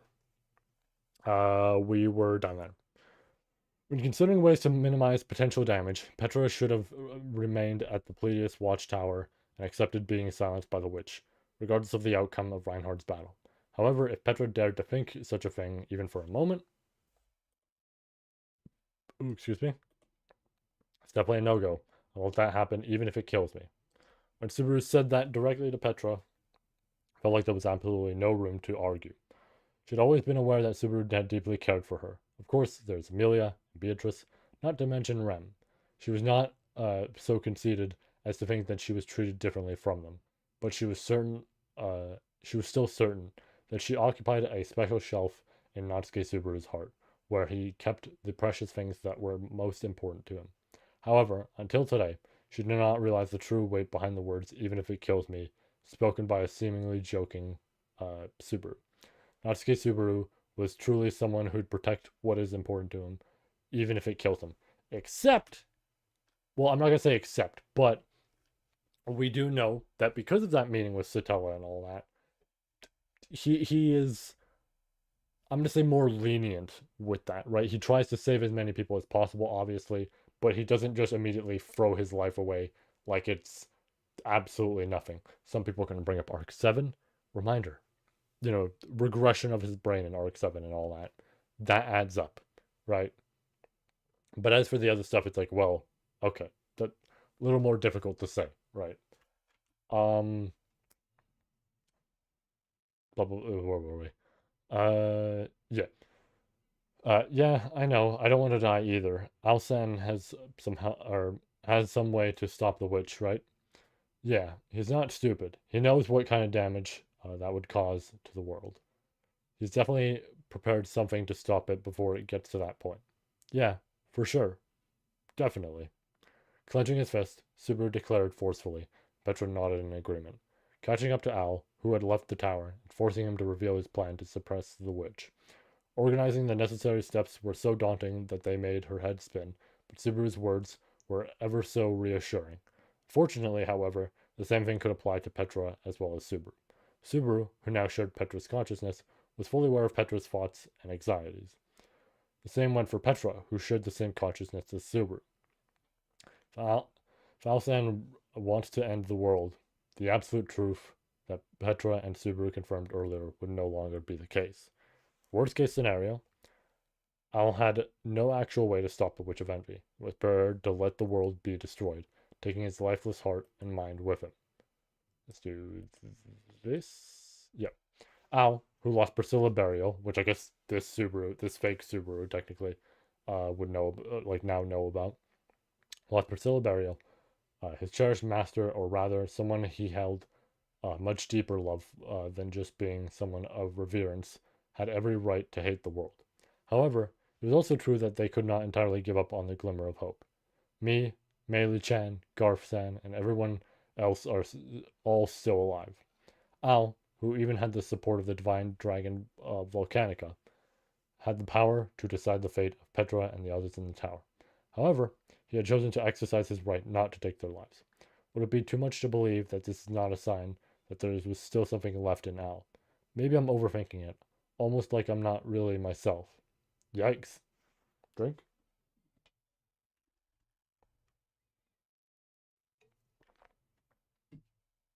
Keep going. With finger pressed to her lips, Petra muttered, and next to her, Subaru exaggeratingly shrugged his shoulders. Glancing over, she saw Subaru give her an awkward smile and wave, which prompted Petra to narrow her eyes. It was unclear just how much Subaru had influenced Petra's way of thinking. There was no way that the influence of the Book of the Dead only had a positive bonus effect for Petra, allowing her to see an imaginary Subaru. Gotta be more careful. Petra loved Subaru, but she did not want to be Subaru. Furthermore, she should not become a person who would indiscriminately shower kindness on everyone like Subaru did. Petra had always admired kind people, had always strived to be kind herself, but she felt that people like Subaru and Amelia were perfect just as they were, or are. Petra wished to be someone who did not take the kindness of kind people for granted. For that reason, she must not empathize too much with Natsuki Subaru. Oh, here comes Meili. Petra-chan, it's time to switch out. Then, just as she thought that, a small window of the dragon carriage opened and a voice spoke to her from behind. It was Meili, who had been resting in the carriage. When she offered to take over driving, Petra shook her head with a no. I'm fine, so you should rest, Meili-chan. You carried me while I was sleeping, and you even kept the witch beasts away. I didn't do as much as Flam-chan, who carried Fang, Big Bro Fang, and Sensei. Besides, with the sword saint and the witch fighting, it seems that the witch beasts don't have much time for us. I might do that occasionally just because it's like, I don't mind direct translation sort of things like that, but I'm also not going to constantly do that sort of thing. So let me just double check things here. Make sure everything's all right. All right, we're all good. Meili shrugged her shoulders, her expression betraying her deep fatigue. It was obvious that she had been unable to relax even a smidgen while in the carriage. In fact, feeling the presence of the witch in the distance was like being a frog stared at by a snake. Well, that's probably a familiar feeling for her. It would have been very strange if she had been able to rest calmly. This must have been even more difficult for someone as reasonable as Meili. How's Flam? Still asleep? Yeah, she's still out cold, but I'm counting on Flam's divine protection, so I'm glad we made the right call. This girl, it feels kind of weird to see Meili here. Meili's gloomy answer and Subaru's feelings of trepidation at her presence overlapped. Ignoring the latter's reaction, Petra thought about Flam and her divine protection. Flam's divine protection of mind speak allowed her to communicate with her twin sister once a day.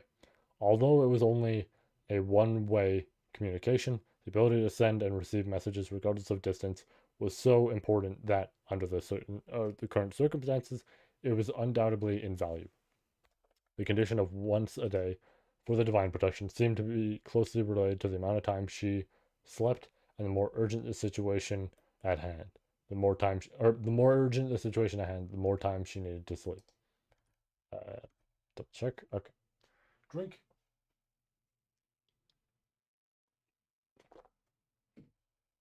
How far are we in this already?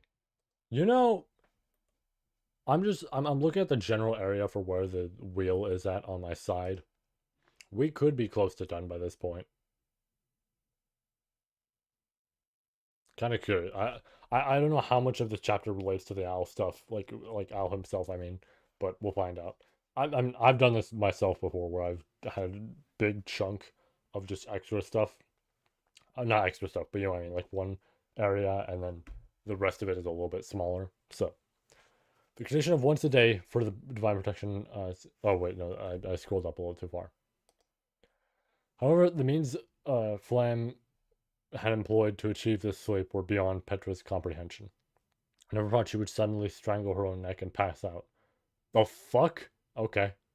It seemed like she couldn't just take a proper rest because she was so worried about Sword Saint. But the fact that she was so determined to do so is typical of someone connected to Sword Saint. She's barely younger than me and you, Petra. She's so different from normal girls. I don't think you're one to talk, Meili. Look who's talking. Petra and Subaru's comments overlapped, and Meili's lips curled in dissatisfaction. All she could hear was Petra's words, but by deliberately engaging in this out of place, everyday conversation, they avoided facing the reality and the pressure from the witch. And it was probably thanks to the stable mind that she was it was probably thanks to that stable mind that she was even managing to rush forward with a single-minded determination. Dordagon! A sudden high-pitched scream, essentially scream, came from Patrochet, who had been working harder than Meili, Petra, Flam, or anyone else. Taking into account the events of the Pleiades Watchtower, Patrochet shared the same sense of dreadful urgency as Petra and the others, and her neighing signaled that they had finally reached their destination, the end of the Sand Sea. Lying there in the distance, near the edge of the Sand Sea, was the town of Mirula. Petra. Yeah, I know. In response to Meili's call, Petra strongly gripped the reins and leaned forward. Patrochet, who glanced behind her for a moment, was already focusing her attention forward and was now sprinting toward the finish line, having had to run non-stop all the way here. I love you, Patrochet. The imaginary, intangible Subaru delivered unrequited words of love and gratitude to Patrochet. As she watched the intangible hand that was unable to touch anything stroke the Grand Dragon's chin, or I guess neck. I said chin because I assumed that's where it was going, and then I read it and went, nope, neck. Petra's small head was busy mapping out the roadmap that would be necessary after they arrived at Mirula. The end goal of this roadmap was, of course, to stop the actions of Al, who had betrayed Natsuki Subaru, but there was something beyond that. In order to get to that point, the dragon carriage finally burst through the town gate and arrived at Mirula. With that, Petra opened her mouth wide to speak, realizing that they had made it through the Auguria sand dunes. To do any of these things, Petra and the others must first seek the help of a certain individual, a person who was unable to enter the Auguria sand dunes and bid farewell to Petra and the others at this location. So speaking in a paradoxical way, we're back, so lend us a hand. I know you're listening, Klein. Indeed, Petra raised her voice and sought a wild card that could reduce any gap to 0. I wish it wasn't Klein. Really wish this guy did not exist. Like, the training stuff with him is neat, but, like, the part about him just being a pedophile is not. Anyways, moving on to our next section.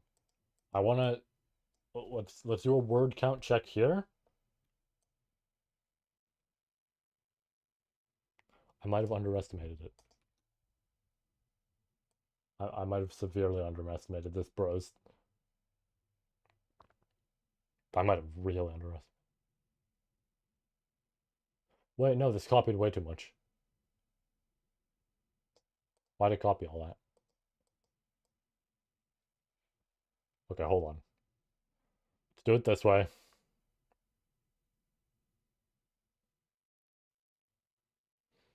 This will take longer, but it'll get us a more accurate result. I just want to know how much we have left. Doesn't really change anything. I just want to know. Didn't take long to scroll up there, so I mean, we could be good. Ooh, excuse me. Word count. I just realized you guys get to see my bookmark stuff there. That's alright. Doesn't really change too much, but... Okay, so we got through 3,000 words. Fuck. This is what I mean of why we had to save that other chapter for later, because, you know, that was not happening. Alright.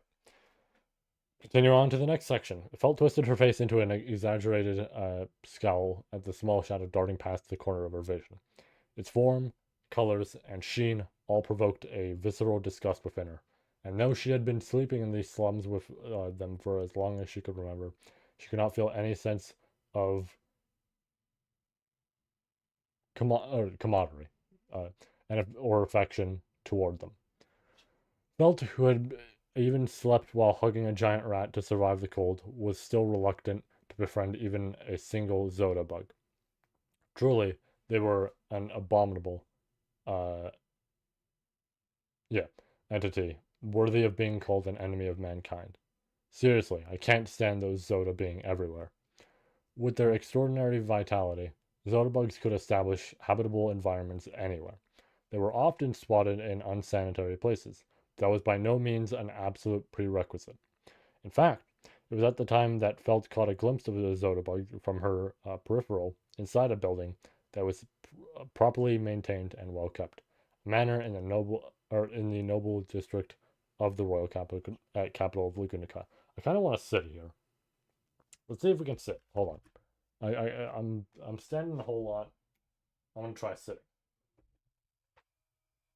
We're all going down. I'm there first though.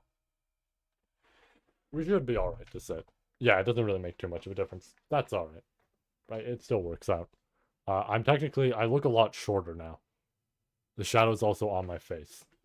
So maybe we move over here. Okay. Let's continue. I'm gonna need so many drinks after that. I'm actually just gonna get a massive water bottle, honestly. Fuck it. Get some nice ice cold water. I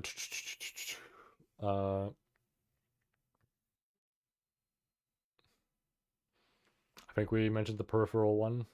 So the capital, yeah.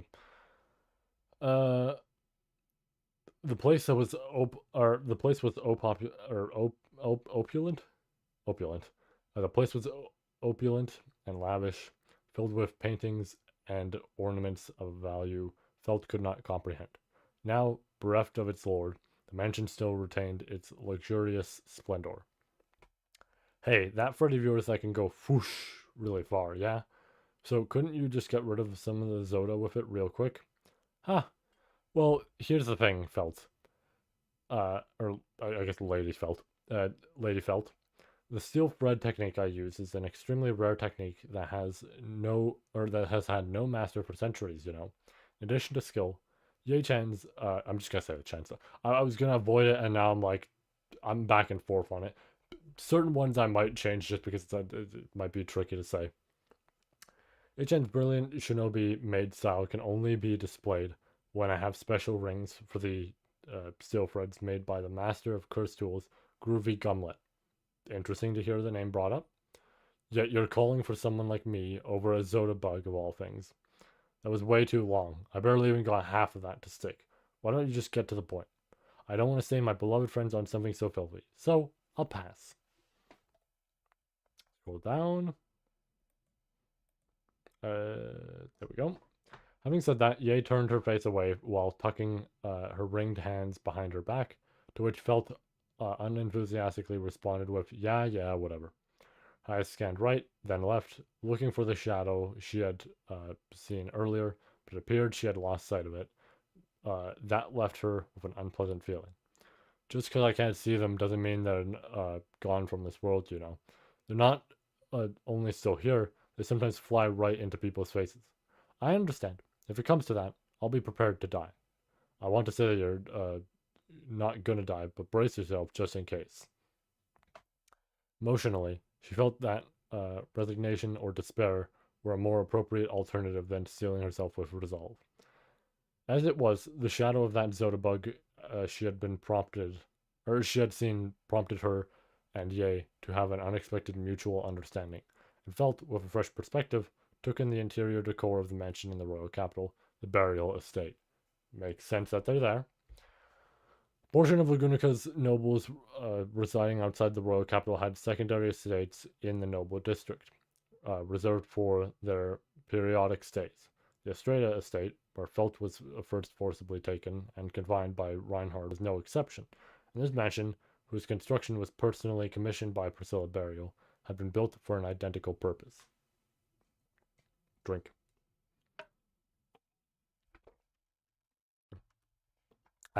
Alright. That princess. I'm sure she had people taking care of this place even while she wasn't living here, but now she's got Zoda bugs roaming everywhere. Maybe the maids lost all their motivation the moment their master croaked. Oop. I'd be wise to avoid saying things like that in the presence of Al, Sama. Even as a provocation, okay? It's going to make you sound like someone with a really nasty personality, and hearing someone badmouth the madam is something I don't feel good about, you know. Huh? You're telling me not to piss off the helmet bastard? No. Al-Sama surely wouldn't lose his temper. But I think he'll be hurt. That is something I won't be okay with.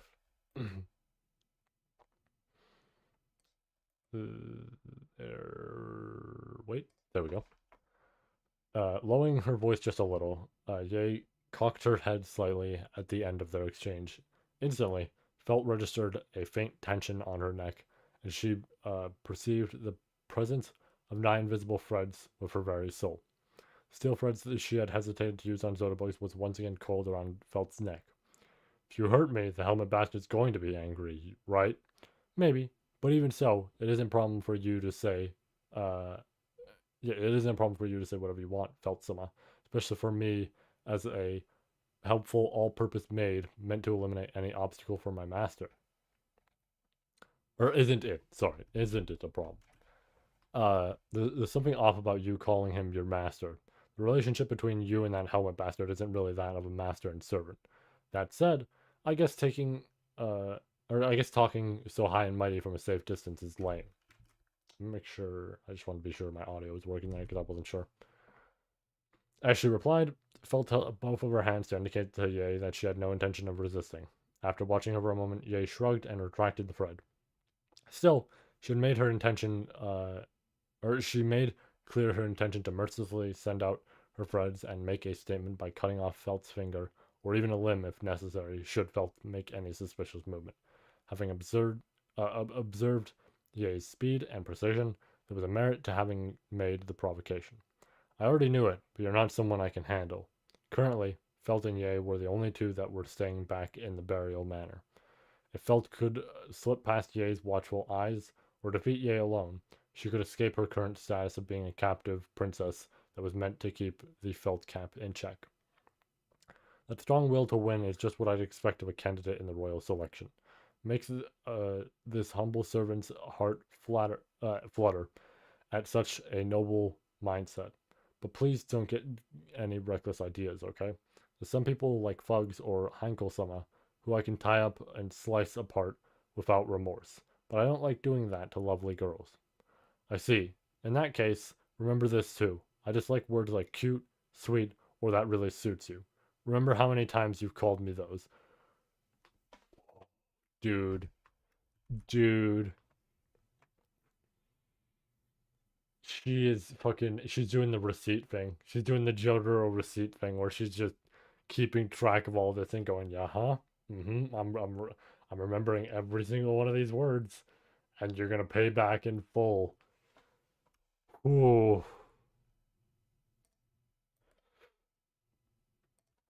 Drink. I'm gonna have to get that water in a second because that's empty. As soon as I need to. Yeah, scary. I don't know why I said scary in a different tone. Scary. There we go. By the way, what are you going to do when you count them? When it's my turn to get you back, I'll kick your ass. She is literally doing the Jotaro thing. It is literally, I'm counting all of these when I am free and you are just screwed over. You don't have those steel threads. I'm kicking your ass. Right? She's doing that. Oh, that's so good.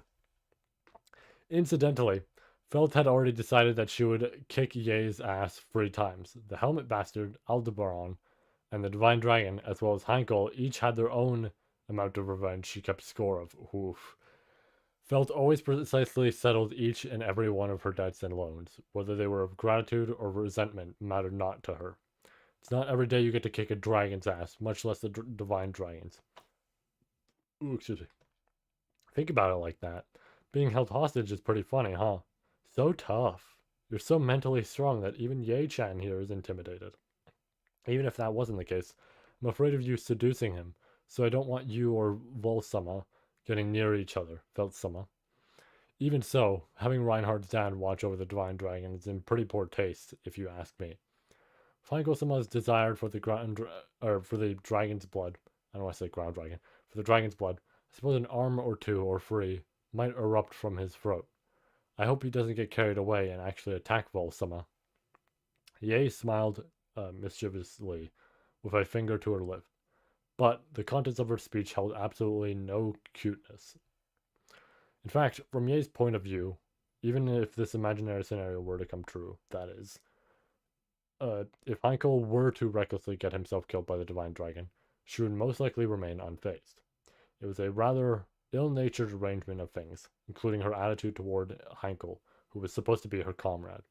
Of course, the divine dragon was far too conspicuous to be allowed near the royal capital, moreover, keeping it near Felt, who had a beguiling effect on his mind, was out of question. So it was inevitable that their arrangement would be skewed. You're not just a beauty who can topple a nation, Felt Summer, but also a beautiful girl who can topple a dragon. Boop. That's another time I'm going to kick your ass. But tell me the truth. Can the old man really get the dragon's blood he wants from that brainless divine dragon? Who knows? Ah, but in that case, but in the case that it doesn't work, Alsama will still keep his promise, even if it means retrieving the older dragon's blood that's supposedly stored somewhere in the castle. That way, Haiko-sama's sleeping wife should wake up. But from your point of view, Felt-sama, you're not very happy with this arrangement, are you? Damn right. Frankly, I'm not a fan of that approach. She had already directly said as much to Heinkel regarding the matter, despite his endless excuses. Felt did not like that plan. However, it was also unreasonable for outsiders to simply deny the thoughts, actions, and decisions made by the people actually involved. Even if it resulted in the awakening of Reinhardt's mother, Felt wished to take a different path to achieve that summit than what Heinkel wanted, which is what we learned about in the previous volume. What's up? Suddenly, Felt, sitting slumped on the sofa in the parlor, noticed Ye's gaze watching her intently, and she frowned. Ye shook her head with a no, no at Felt's response. Oh, it just said, no, no. I just thought it was unexpected that you, Felt-sama, would want to wake up Heinkel-sama's wife. That is, the Sword Saint's mother. You know, that bastard sits next to me when we all eat together. At first glance, Ye had a puzzled look on her face. Please scroll that. When Felt said something unrelated. Felt continued to speak, ignoring Ye's confused reaction. In the Felt camp, when it was time for a meal, Flem and Grassus would call for everyone, and with the exception of Felt, who had a customary seat at the head of the table, the seats would be filled based on when they arrived at the dining hall. Reinhardt usually sat next to Felt at the head of the table. And, while we're eating, I've got the best view of the side of his face. That aspect would improve a bit. The food would taste better, yeah? I stand corrected. Rather than a beautiful girl, Feltsama is an Eichmann. I have no idea what you're talking about, but I'm kicking your ass in extra time for that. Eh? But why? Ye pouted in dissatisfaction as Felt turned her face away, replying no further.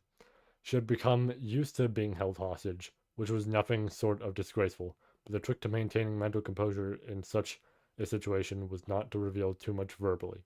And so, when keeping someone who has baited a fish in reasonable suspense, yes, yes, I'm sorry if I have upset you.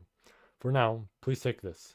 As she spoke, Ye gently handed over a single tray on which was placed some kind of bread with toasted fillings as a snack, to which Felt's stomach growled. Ye chuckled at the sound. There are soda bugs even in a place like this? Those fuckers are everywhere. Even in my stomach. Don't make me think about something that disgusting. Hand it over already. Alright. I do want to grab a drink because my throat is getting a little tired here. So, we're going to go on another BRB. I'm going to grab a large, like, essentially just bottle of water. Or I guess, yeah, container, whatever the fuck. And we'll be back. But, it didn't work. Why is it not working? Boom. Boom. Boom. Boom. My stream deck is not working.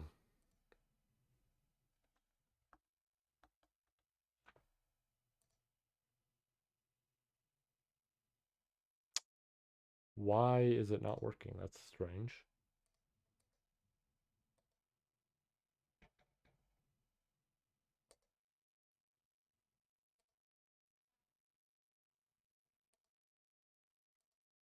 Let me reopen it. Maybe that'll work.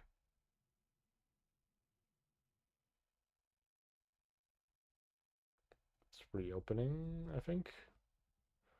Let's see.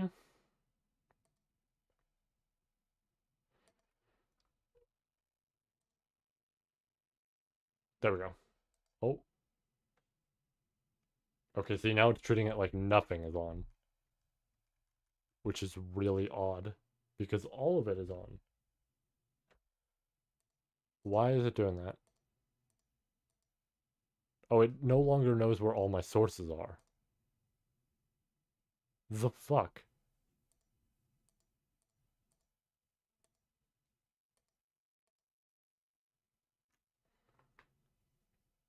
Let me try closing it.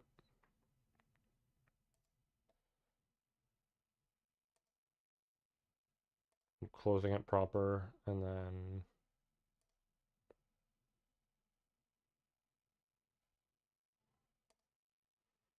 we reopen it.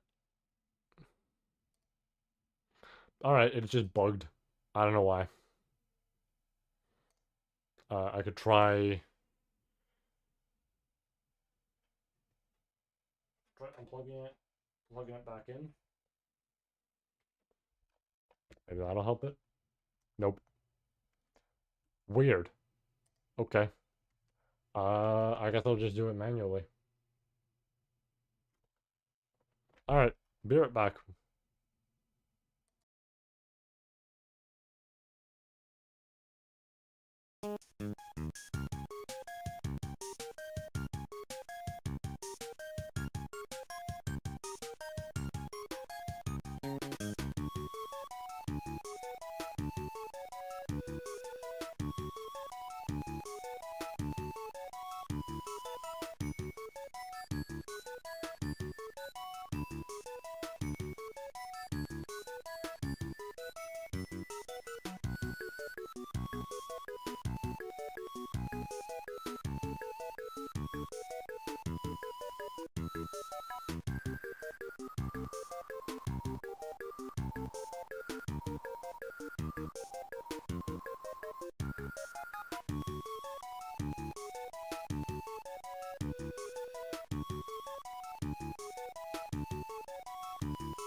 So I just now considered that the deck is pretty fucking close to,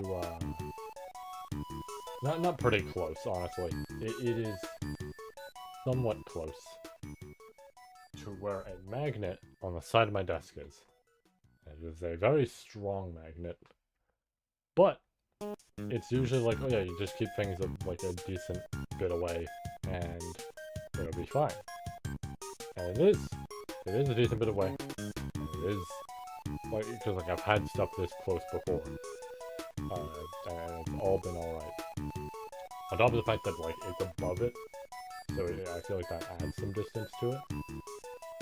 But I feel like it would like just genuinely break. Like nothing would be working at all.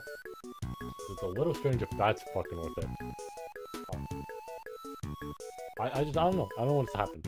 The Stream Deck is like this sometimes though, and it's annoying, but we're just gonna have to deal with that.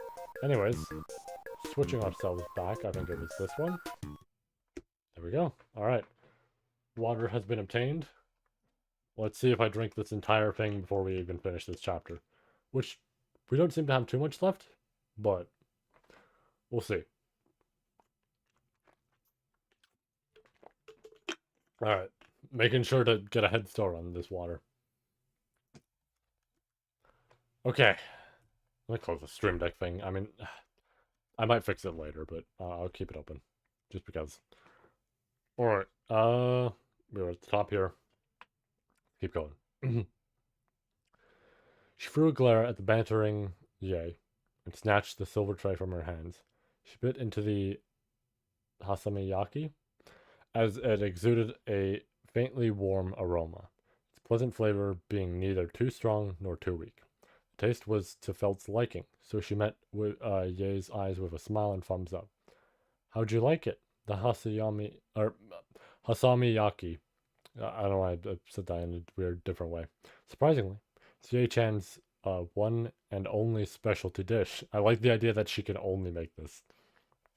Damn tasty. But if it's your only one, then it's a different story. You're more or less a maid, right? Or maybe the whole maid thing was a lie, and you're actually an assassin or something. Assassination is one of the main jobs of a shinobi, but the part about me being a maid is the truth. It's just that cleaning is more my forte than making a little bit of food. Ah, I was lying when I said my one and only specialty dish is hasami yaki. I'm also good at wraps. In the end, isn't that just the same in regards to sandwiching ingredients between bread? Incidentally, Felt's impression was that vegetables comprised more of the ingredients used in a wrap. As a matter of fact, she did not know what the finer discrepancies between wraps and they're gonna fuck me up every time, hasamiyaki were. At any rate, she was relieved that even the captured hostages were properly fed. On that front, she would not have to suspect that Aldebaran's words were falsehoods. Although, even if that was the case, the issue of the currently absent Aldebaran's actions was still present. Aldebaran was off doing something separately from Felt and Yae, his destination being the Helmet Bastard. Is he seriously planning to free that Sin Archbishop? Well, technically, Felt he already did, but if she were to believe his words, then the declaration that that he was going to free a Sin Archbishop, the gluttony imprisoned in the royal capital's prison tower, was something she would also have to believe. Presently, the Kingdom of Lagunica had two Sin Archbishops in custody, Wrath and Gluttony. Felt had direct contact with the Sin Archbishops at Pristella, where their menace and inhumanity had left a deep impression on her. She wondered how the world could have had such irredeemable people. A little bit further down. For Stella, I encountered Gluttony, either the older or younger brother of the guy who's locked up, as well as the younger sister. I also went with Reinhard to transport Wrath. So let me tell you, what the Helmet Bastard is trying to do is insane. That's probably true. In all things, any truly great deeds cannot be accomplished while sane. Everything that Al-Sama has orchestrated up to this point, haven't they been extraordinary events? they really do work perfectly for each other. They're both fucking insane. Uh, so it's not a question of numbers. It's gone to the point where you start to wonder just how many things have been overcome. Not to mention using the witch to Saul Reinhard. That's something I can still understand. But a Sin Archbishop? Naturally, that'd be something necessary for Al Sama's objective, right? Not even you know the specifics. Crossing her hands behind her back, Ye smiled without replying to Felt's words. Only, this reply was something she had expected. She did not know Ye's true intentions in following Aldebaran, but no matter the astonishing circumstances she might find herself in, it felt as if she possessed such an intense conviction, obsession, that she would have no intention of parting from Aldebaran's side. Therefore, she would not wait for answers. It was Felt's duty to search for one. Those gluttony bastards. They insolently gorged themselves on people's names and memories. Like Krush, whose memories had been devoured. Or the story of the name of Anastasia's knight, Julius, being eaten. Then there was the girl in the Amelia camp, for whom she had heard Subaru was searching for a way to wake up. There was perhaps a possibility that the latter girl was not unrelated to the Sleeping Beauty that Felt and her people were familiar with. In any case, there's something he wants to feed them. If not that, then there'd be no way he'd do something like dragging out that shitty gluttony bastard. I was going to say himself, but she didn't even mention the word. Oh, we're pretty much done with this section. Kept captive with her freedom restrained, Feld's soul refused to yield. From someone in this world who was surely just as reliable as Reinhard in cornering Aldebaran. That was a life philosophy taught to her by Rom G. Live strong. Chomp. Boldly, while filling her belly with hasamiyaki, Felt devoted herself to actualizing this life philosophy.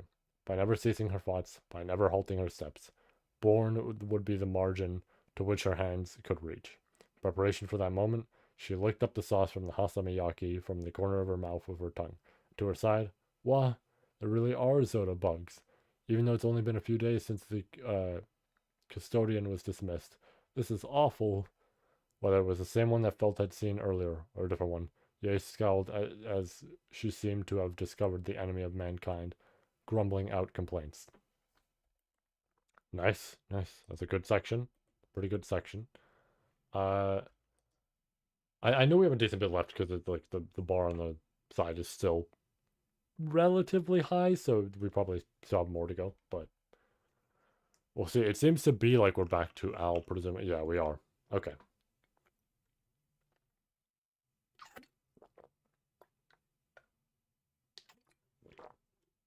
Based on the spoiler, I know this is probably the last section. So, without further ado, we're probably not finishing that water. I mean that's all right. Let's get through this. A cramped, dark, suffocating place it was. Even the phrasing of solitary confinement cell being too mild, the space showed no signs of any intention to keep that which it imprisoned alive. And yet, to consolidate that space and the existence isolated within as cruel or cold-hearted would itself be an act of utmost violence. After all, imprisoned there was one who had perpetrated numerous vices throughout the world, a blasphemer without peer. There was a definite demarcation between the manner of it. Damn, my throat. I'm alright. The manner of imprisonment used generally, and this black coffin of confinement. Oh, black coffin, in which an existence was isolated from the world, making breathing and heartbeat unrequired. Henceforth, provisions for the purpose of respecting life were unnecessary in that space. There we go. For that very reason, the place could not have been more appropriate to accurse the lives of one another. My bad. It seems like I've got plenty of frustration built up. Really couldn't hold myself back.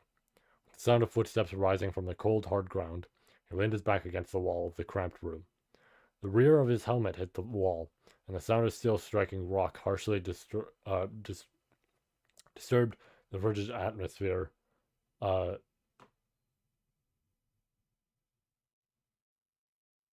Sorry, I was getting a text. Disturbed the frigid atmosphere of the stone chamber.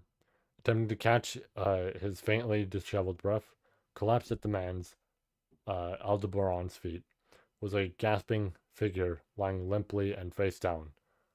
That there was the blasphemer upon whom the kingdom had bestowed this stone chamber, fashioned into a solitary cell. Having been defeated without a riposte by Aldebaran, left to taste the floor with was an unsightly loser. Oh my god, he beat him. I didn't even take that in. He beat him down. Sin Archbishop of the Witch Cult, representing gluttony, Roy Alfred in the flesh.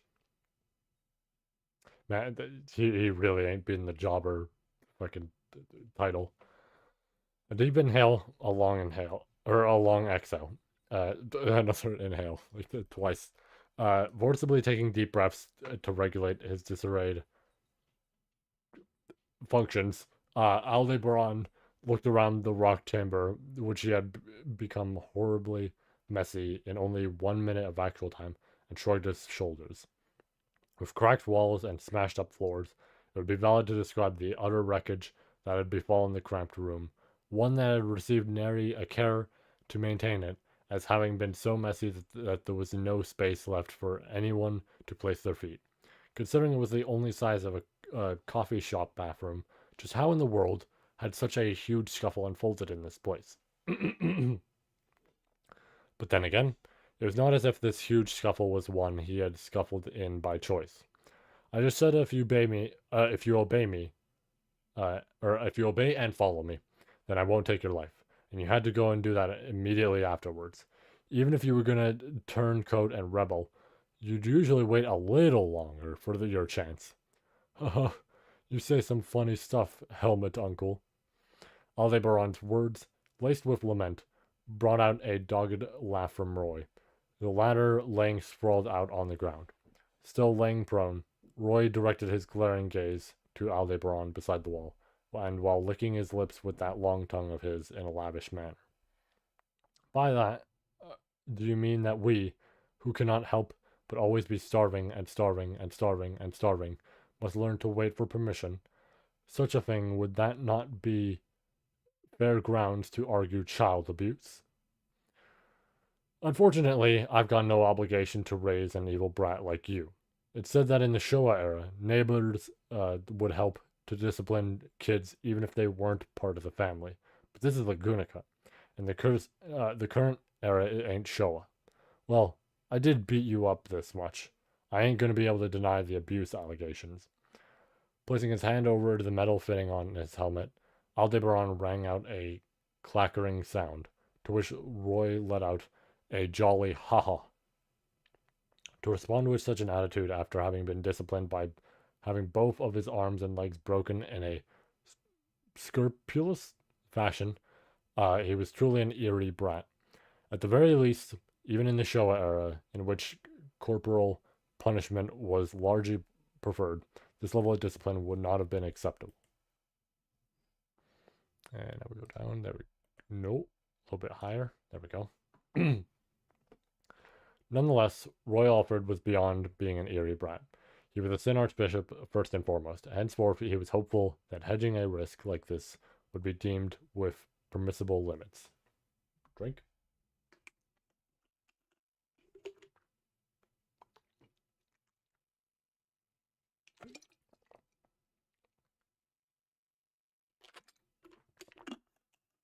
All right.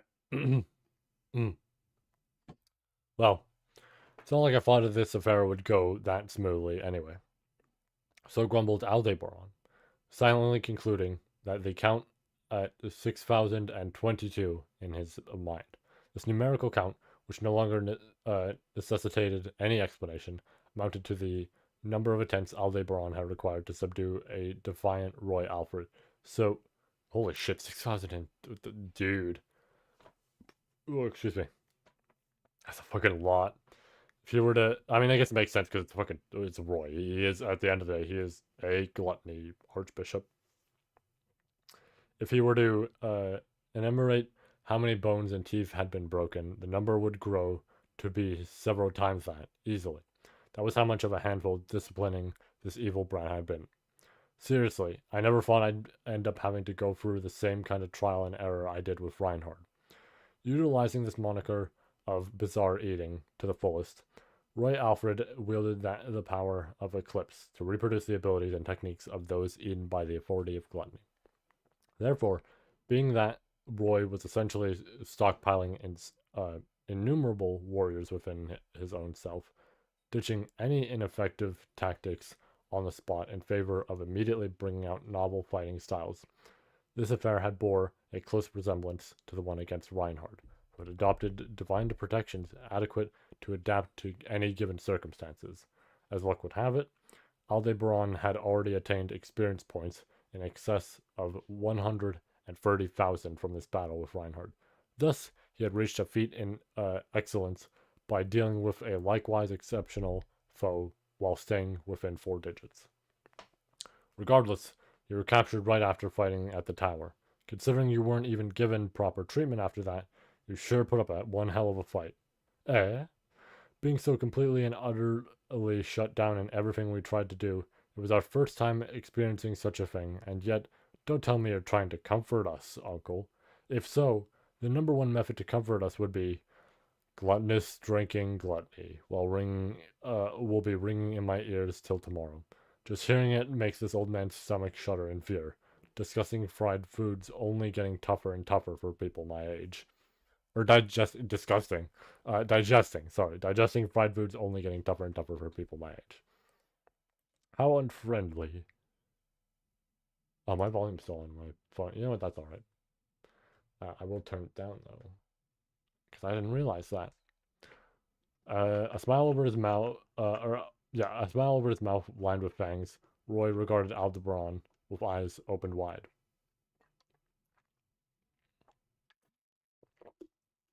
Alright.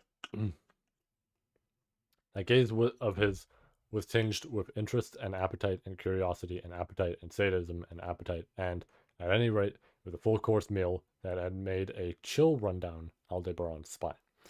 The pain of his limbs having been broken was even now still surpassed by a feeling of hunger, and that fact had been the reason for the chill. So exhaustively distorted was that way of being. To harbor sympathy for him, he wished not. After all, chosen by the witch factors just like the witches, the Sin Archbishops were likewise detestable pariahs who from birth had been separated from the rails of normalcy. Good grief. Shall I explain to you the situation to you? Huh? You'll be kind enough to do that? What's this? Started feeling pity for the child whose arms and legs you broke. But guess so. There's no way a decent adult could remain composed after shattering the limbs of such an innocent child. Well, calling you a decent adult with the sort of appearance and helmet over the head, Uncle, is what you'd call debatable. Sure do prattle on. This place is the royal capital of Lagunica, far removed from Pleiades' watchtower where you were captured. Your counterpart. Ah, he died, right? Even we are probably aware of that. Family bonds are far deeper and stronger than you think, Uncle. Sorry, that was a lie. We simply reckoned as such because we can't feel lies witch factor. Besides, even if it's impossible to tell from the outside, those within these frozen confines are still able to feel that exterior a bit.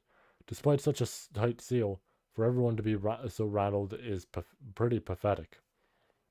With the repulsive note of his lips being licked, Roy impassively spoke of his counterpart's death. Aldebaran was unwittingly unnerved by his attitude. His equanimity in accepting his counterpart's death, his sibling Lai Batenkaitos, was also part of it. But his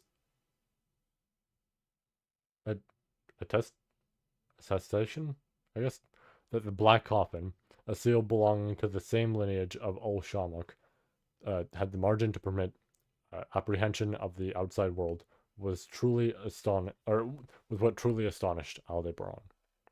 And putting aside Aldebaran's astonishment, Roy swiveled his body, vocalizing a "Here we go." Now facing upwards, the former figures was cast upside down in his field of view. There we go. Ah, that was suffocating, but this is much better. So, Uncle, based on our memories, you're someone party to the royal selection, right? For you to release us, a Sin Archbishop, like this, would that not bring notoriety to your to your precious prince? In addition to the fighting styles, you also ought to have taken in all kinds of thinking, yeah? If you don't want to be thought of as an incompetent fool who only gathers tools but can't do shit, then think before you ask. Wow, such outrage, stirred the hornet's nest. So nice, quite nice, very nice, isn't it nice? Because it is probably nice, surely it is very nice. Won't ask any further than that. Certainly, no questions like that if you're taught in despair because of your precious, oh so precious princess's death. Go! That's so. That'd be helpful. Thank you for your consideration. Let me just take a drink before we continue.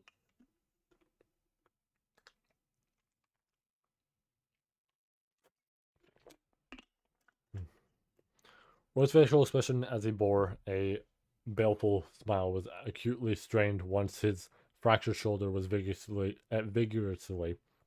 stepped on. Meticulously did Aldebaran grind his heel down into the fractured bones, lowering his foot. The compeer was a Sin Archbishop, though already distinct from the perspective of proceeding affairs according to the plan. He could be denoted as the worst possible party, even if him snapping to bite forthwith upon the seal's undoing had been anticipated. It was by no means an anticipation that he had been glad about being on the money regarding.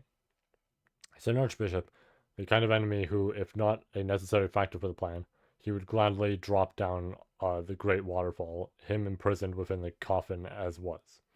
However, to yet go so far that you'd need us, what tribulation you're in, right, uncle?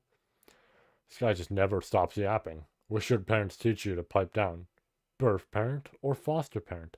The former died upon our birth and took our little sister with them as well, and the latter would surely be pretty incompatible with you, uncle.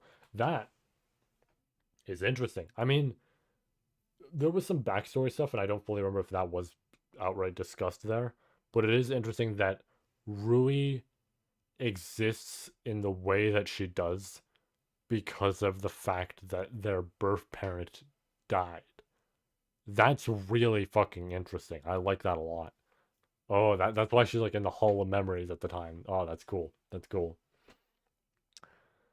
Because then it's like it's almost like she's a memory. It kind of feels fitting. No matter which, I get that neither would be very effective. No choice. Scroll it down. Even though a dialogue was miraculously established, there lay nothing to gain from his response. Garrulous, hollow tirades were a signature characteristic of the Sin Archbishops, and gluttony was not innocent of that charge either. Only audaciousness and repugnance exasperated, and rather than comfort, it only deteriorated the state of mind of the living. As Roy lay down whilst facing upwards like a carp atop a cutting board, he halfway conceded to him and squatted, interchanging gazes through the helmet with Aldebaran as he looked below. The upside-down Roy rounded his eyes in curiosity alongside a tinge of ache from the stomping of his fractured bones. What's this? What's this? Uncle, what are you going to do next? Teach a lesson to a disobedient child through torture? But you know, we already have gotten used to that type of pain, you see. Relax. I'm the same as you. I ain't got much faith in using pain to compel others into doing my bidding. If sentiments surpass the pain, then that ain't gonna make the opponent yield. That's why what I'll tie you with is neither pain nor sentiment. A promise. Enunciating so, Aldebaran inserted his thumb into the jaw portion of his helmet and bit his fingertip. Accompanying the sharp pain emerged a drip of blood, the dyed finger then being pointed towards Roy. Subsequently, whilst he pressed the finger tinged in blood against the bare body of the collapsed blasphemer, don't pose needless resistance. Though I was made to practice enough to be able to paint it with my eyes closed, this will be the first time I'm testing its efficiency.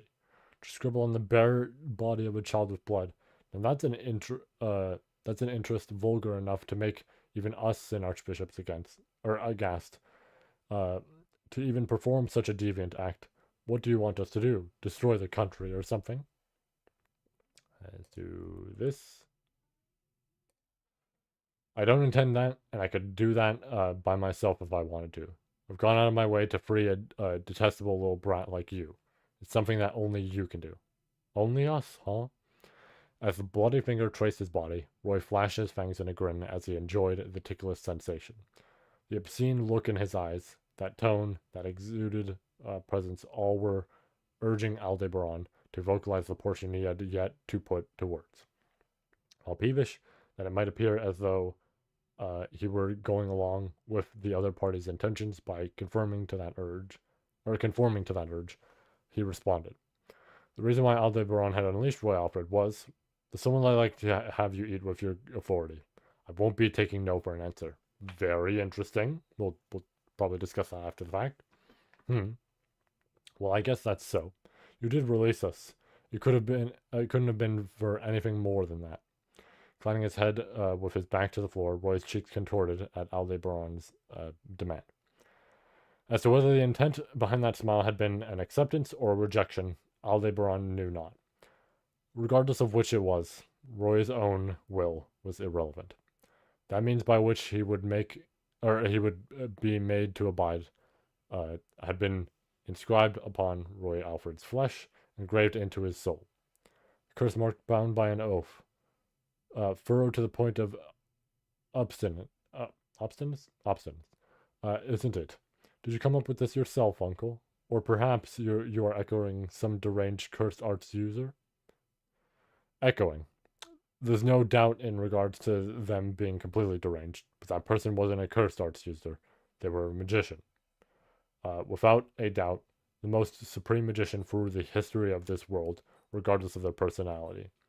And the conditions of the oath? Also, that implies... I'm going to assume that implies Echidna, obviously, but could potentially be in regards to Roswell, because he also did the oath sort of thing. But it's very likely to be Echidna. If you eat someone without my permission, you'll die in a fiery blaze along with your soul. Informing him... I'm just going to say informing him so. Aldebaran lifted Roy's body onto his shoulders without glancing at his face. The blasphemer had indulged himself in bizarre eating, making a mess of his feet as he pleased. His body, however, was light. Given that his position was that of having snuck into the prison tower where Roy had been sealed, him being light was a great help. He had been more or less knocked out all the guards, but it would be best for him to maintain prudence on the return. After this, we'll link back up with Ye and Little Miss Felt. In order to have support in the royal capital, I was just reading ahead a little bit. He had ordered Ye to keep watch over Felt and left them waiting in the burial villa. Leap Burial had been that manner, or had that manor constructed originally. Those plans had been largely altered through Priscilla's meddling, and thus the residence had been completed in its current form. All around, it was a mansion that had been left with the vestiges of Priscilla's favored designs, the fact that they needed a base notwithstanding. It was not a place at which Aldebaran wished to sojourn overlong. Hence, he would quickly pick up Ye and Felt, and converge with Aldebaran and Heinkel outside the royal capital. Come to think of it, we also said this earlier. To Aldebaran, who had been ruminating things over internally, Roy suddenly began speaking, being carried atop the former's shoulders. From a side glance, Aldebaran could tell that Roy, with his limp limbs, was gazing at the floor. Following that gaze, Aldebaran knit his brow, wondering what the matter was. Thereupon, that before you took us out, uncle, even within the frozen confines of the blackness, we could still sense our surroundings, even if only dimly. But you see, this place is completely isolated from the outside world. In such a state, visitations would be utterly preposterous, and so not even rats could enter, let alone a single insect. And yet, soda bugs. It's quite oh boy, we're near the end. Yeah, soda bug. It's quite the unusual affair for them to have gotten in here unnoticed, isn't it? Roy's slimy words, they were consistent with the small bug reflected in Aldebaran's vision. Crawling on the ground, crawling on the cold ground, the form eerie and repulsive was a Zodabug, an insect abhorred by everyone in this world. They were the equivalent to cockroaches, which could be found anywhere, so it was not strange in the slightest for them to be present in the prison tower. Aldebaran fought no such thing. I fucked up. Unable to control the dread welling up inside him, Aldebaran forgot to be considerate of the fact that atop his shoulders was being carried a Roy of broken limbs. Thus, he hastily rushed out the solitary cell and out of the prison tower. Were he not to expedite his escape to the utmost, before long, Aldebaran's infiltration would be exposed. That's enough. The moment he set foot outside of the prison tower, the voice struck Aldebaran's eardrums. Concomitantly, a numbing drop in temperature upon his skin he felt, and likewise perceivable was the creaking of his helmet due to the thermal swing compared to the interior of the tower. Powdery snow fluttering down through his environs. The arrival of this out-of-season cold wave shook Aldebaran's psyche beyond what a farmer's would be as they imagined the damage to their crop. A voice he knew well, that of a silver bell, treading upon the thin layer of snow that had been piled upon the sprawling garden in the vicinity of the prison tower, her long silver hair glistening amidst the snowscape, she gallantly made her approach. Always did those beautiful amethyst eyes house a calm, gentle light, but such did not apply now. To an unmistakable extent, those amethyst eyes were blazing a flare. Beyond a shadow of doubt, by her ear, they were blazing. Returned Subaru and Beatrice. A silent, dignified declaration of purpose, a demeanor permitted exclusively to a ruler of sorts. Even if only for a moment, that impression was indeed given, for that was the extent to which the woman standing there was so beautiful, so lovely, so noble. Breathing visibly white breaths, Aldebaran had ended up freezing in his tracks. Standing before him, atop the snow, the witch of glaciation, Emilia, lifted her well-shaped eyebrows firmly and declared, "Right now, I'm really angry, so I won't be holding back even if it's you, Al." This is beautiful art. I can tell this is Roka's art. I gotta go up and like it in a minute. Common crosswalk, jingle, and okay, fair enough. It's trying to say the hand coming out of the one's throat, meaning to desperately desire something really bad. Okay, to emphasize it. Okay, I see. Oh, that is peak. That is really good. That is a good ass clip. I'm gonna go like that art. I also like this a lot. I'm gonna like both of those. We appreciate artists. We always do. Give that a big old like. And oh, that just linked to its account. Oh, was this exclusively, because that happens sometimes, was this exclusively made for the chapter and not actually a, I'm gonna try and avoid spoilers while I'm looking through. I guess it was. I guess that's been happening a lot more lately. That's really unfortunate. I want to like it. Man, fuck. I want to give it a big old thumbs up. Because I think a lot of these are more, obviously gonna try and avoid spoilers here. This says 22, so it might have included it. No. Okay. Still like it though. Still like it. The only reason I don't follow this account is just because of I'm gonna say like the ReZero spoilers sort of thing, right? It's not me trying to be just like an ass. I would love to, follow Roka and like have the art always in my feed because it is beautiful stuff.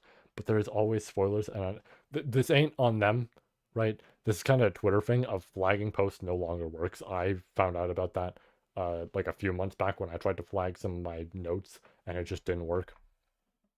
That's just something that happens. Technically speaking, I could follow and mute, but I think that's also fucked up. I mean, I could follow and mute. It's just like fucked up because then if they reply at all to anything, I feel I don't know what the better thing to do is. I'm gonna think on that.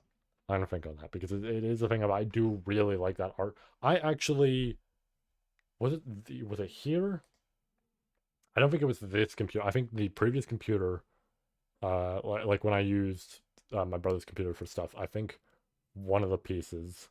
Let me actually go back to that because I think it's there. I believe it's one of their pieces. I used one of them as a wallpaper for the computer and it was really fucking nice. Let me find it. It was one of the early arcade ones.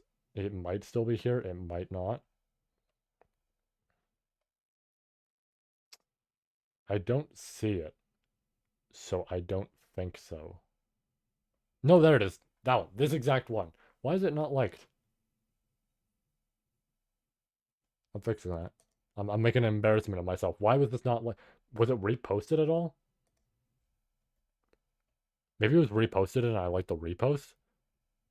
Genuinely, why was that not... I actually do not know, because I... Not that one. Oh, you know what it probably was? I'm gonna say it. This was probably a spoiler. I probably saw this as an actual spoiler. Like, I got it on my feed. And I was like, well, fuck. And I, like, had to mute it and everything. And yeah. No, that's probably what it was I had it as a spoiler on my feed, and I scrolled past it immediately. And I never went back to like it. That's what it was. I went back to save it after the fact, but I forgot to actually, give it a like. That is my bad. I am absolutely guilty. Uh, this art is always incredible, though. I do love these pieces a lot. Yeah, this one fucking rocks, dude. Like, these ones are so good. That shit is so good. So you can see I like that one. Okay, I do kind of want to stand and talk. Is he made a Slav? I mean, I said he, but oh wait, I did like. Okay, I guess I did see. I usually try to say they because I never really know. So I don't know why I said he. I think my brain just defaults to that for some reason, right? Um, Once again, my bad. But I don't remember this one. Weird. I liked it. It is really fucking nice, but I don't remember. Okay. I want to stand and talk. Friends, let's go up. No, wrong one. Okay. I almost clicked the wrong setting, and it almost would have, like, grabbed the camera and taken it down. Take a drink.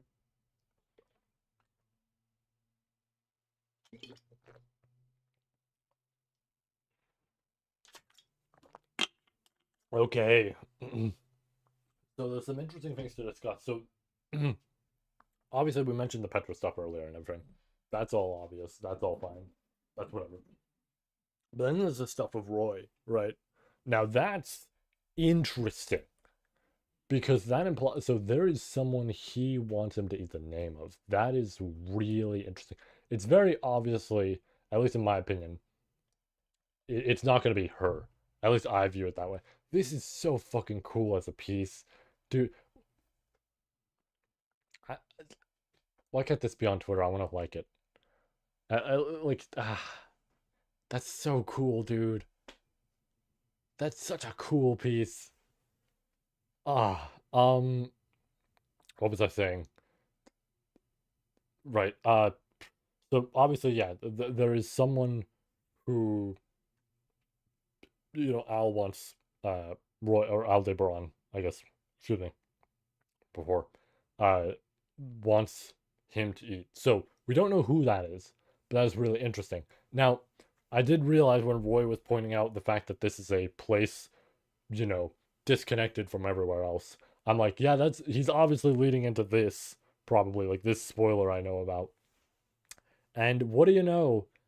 Yeah, he points out the Zoda bugs, which, by the way, really fucking clever thing to bring that up earlier with Ye. Another very good writing thing to bring up, that I've done, except I'm gonna reveal something here. It's not something I've done before. It's something I've been doing recently. Act 2 does a lot of this for ADT. And it's something that my good friend Brandon brought up, that he was like, yeah, I really like that you do this because it's a fun, like, sort of, you get this at the start of the chapter, later on in the chapter, you get something related to that, right? Kind of a spoiler to say that in a certain sense, but it just gives you guys an idea for what to expect for some Act 2 chapters. But that's something I did with a lot of Act 2 chapters, was bringing up something at the start, then kind of bringing it back later to be like, oh, look. But it's a very clever writing tool to get the reader thinking about this one thing, right? So Zodabugs, when Ye and Felt are talking, and then bringing that up here, right?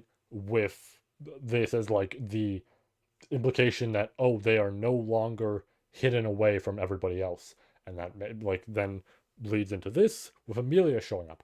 I was curious if she was actually going to be pissed, or I mean, she is pissed, but like, or if she was going to have that like childish, like, I'm really angry. And yeah, evidently it is that. I do still like it. I was just curious on which it was going to be because I saw the title of the next chapter is called, I'm going to go to it. Yeah, Amelia was enraged, and I'm like, dude, what the fuck, right? Um, so yeah, that like I saw that title and I'm just like, man, this is all some beautiful art. I mean, I guess we'll find out next time what this goes into. But seeing that title was like, oh, right. So I'm like, does enraged, because enraged is like a real strong word to use. Does that imply she is pissed, or does that imply, uh, but still has that childish nature to it in a sense, but also still angry. I like it, right? Oh, that was a strong chapter. That was a really good one. Fuck, that was good. I like that. I almost want to say we could do the whole chilling out sort of thing after the fact and just talk about it. But it has almost been like 3 hours. So we've been here for a while. Fuck, dude. Um, yeah, wow. That was good. That was a good chapter. That was a real. I mean, it's been like that, but like Arc 9 has just been consistent. At least in my opinion, Arc 9 has been really consistent with quality. This is good, dude. This is like what I love about this suit. I had problems with Arc 7, and even going back, because I've seen people mention, and I've brought this up before in my reviews, I've seen people mention that Arc 7 was a problem to some because of the fact that it was like the way it was releasing and how long it went on for and all this. But you go back, you read it, and it's fine. I'll be honest, I go back and think about some of those moments and everything and all this sort of shit. I'm still not happy with it because a lot of that stuff was exclusive to side stories, and some of it, like the final volume, no, not the final volume, the second to last volume, I believe it was. Um, Honestly, we can double check that. Does this open up the tab in my actual... No. No, it does not. Yeah. So, let me double check. I have to, like, make sure now that my desktop audio is muted so that we don't, like, have conflicting shit here.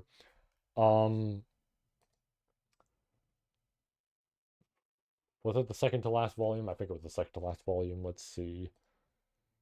ReZero. We'll just put Arc 7 in my YouTube studio. No, it was the last volume. Was it? No, it wasn't the last volume. You know why it wasn't the last volume? You guys want to know why? I know why it's not the last volume. Because the last volume, uh, let's go to light novel. Let's scroll down. The last volume had this on the cover. I remember. So I did the full video to ignore that, right? Because I was like, oh, I'm gonna put in the full video because I don't like that the last volume has a spoiler on it, like on the cover. So I did that to avoid it. Whereas when it came to Arc 8, the cover is just this. It doesn't tell you about anything regarding Priscilla. So I felt like that was fine as a cover. It's a banger ass cover in terms of art. But like this was fine, right? This not so much. That is literally just Sphinx. That is literally just Sphinx there. That is what's her face? Why is her name escaping me? You know who I'm talking about. There's Balroy, right? There's all these characters. They're all kind of just there. It's kind of fucked up if you're not immediately caught up in everything, because then you just get hit with that, right? So it'll probably tell me here. Yeah, Lamia. That's what it is. How did I forget that? I literally I have a character. I have Sylvia in ADT, who is literally a Lamia, and I forgot that her name is just Lamia. I'm disappointed in myself. Um, yeah, that I remember. That's why I didn't. But this volume here, This volume I remember not liking, right? I remember this volume was a lot of here's where everyone is, and then the last few chapters actually went over shit, and maybe occasionally in there they had some important like stuff, but a lot of it was where are they right now? That didn't make me too happy. The volume up here, uh, half of it with the Amelia stuff was weird to me because it's just they appear out of nowhere and you have to go read a side story from this volume to actually get it. But if you're reading it via the web novel, you don't get that, right? Fuck you, essentially. Um, so that's fun, right? Uh, no, it was not this volume. No, it was because the fourth volume was the good one. It had Madeline on the cover, but that was prior to her actually showing up. I think she might have showed up in a side story in there, but she did not show up in the actual chapter, which was why people complained about her being on the cover because she didn't relate to the actual web novel chapters. Um, this one though was a banger. I remember this Arc 7 volume was like beautiful. I fucking love that one. That one made me really like Tanza. That one was great. This last one down here was great, right? With Sphinx on the cover. And literally the first to fourth volumes were great. But it's just volume 30 and volume 32 I had problems with, right? I had problems with both. That was my issue, right? I didn't have too many issues with the actual how long it went on. Like, I guess I kind of had issues with that. I had issues with that a little bit. I had issues with character bloat. There was a lot of character bloat. Let us not deny that at all. There was a lot of character bloat in there. But, those things were like smaller complaints. I had problems with those two volumes. Those two volumes were the big ones that I had problems with. That was completely separate from how long it was going on or the pace that it was coming out, all that sort of completely unrelated to that. I just had problems with those two volumes. But Arc 8, though, I loved, right? I loved that a lot. But Arc 9 so far, with this chapter and these two volumes, I mentioned it on my reaction channel in response to a comment, as well as on the previous review. Uh, this arc has the capability to surpass 5 for me. Arc 5 is like number 2 on my list. It could surpass that. This shit is beautiful in terms of how it's written. I love the callback with the Zodabugs there. Love the way Amelia shows up and how it's kind of introduced. I love just all the scenes in here had something interesting. All these sections, right? There were 3 sections to this chapter, and each of them were really fucking good. Man, what a good fucking chapter. That was good. That was good. That was really good. That was good. I like that. I also want to check some of my Act 2 chapters because I want to see how long some of the sections in there were for like each area. Like I think they would all be relatively the same in length, which is good. But it's like I'm kind of curious. It's just like, yeah. Oof, that was nice. That was next time we're gonna have an even longer session. That's gonna terrify me. At the very least, we had like 40 minutes of setup originally, right? I think that's what it was. Well, let me open it up on stream. It was like what, 40 minutes? Uh,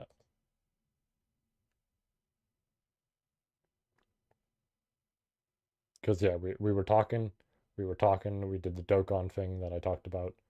Yeah, and then is this me checking word count? Let me mute just because I know I'm probably muted on desktop audio. Yeah, this was me checking word count. Uh, Making sure the chair was in the right place before we started. Um, this is me explaining some things. Me going over to the count to like compare it to the ADT chapter. Yada yada yada yada. We had a lot of startup on this. We had a lot of startup, and we were also like late to start stream because it's already like 8 p.m. for me.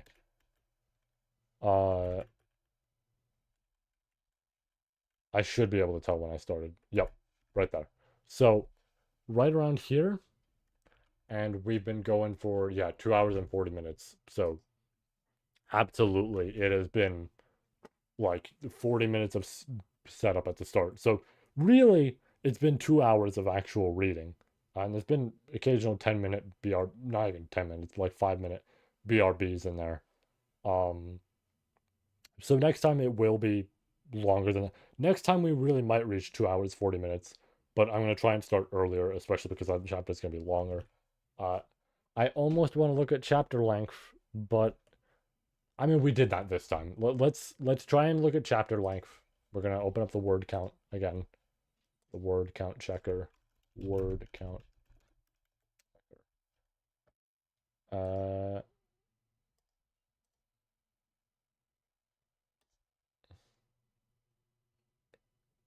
there we go. Let's go from here.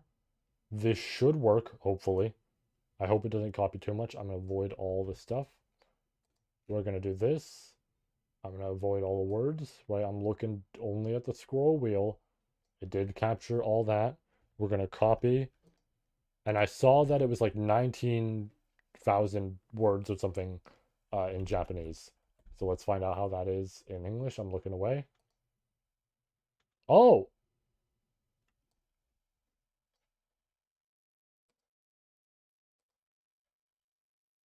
I don't mean this in like a weird way or anything. How the fuck does like kanji and katakana and all that like work? How the fuck did that? How the fuck was that long? I need to double check. I need to hold on. Yeah, this'll do. My phone will do. I'm not crazy, right?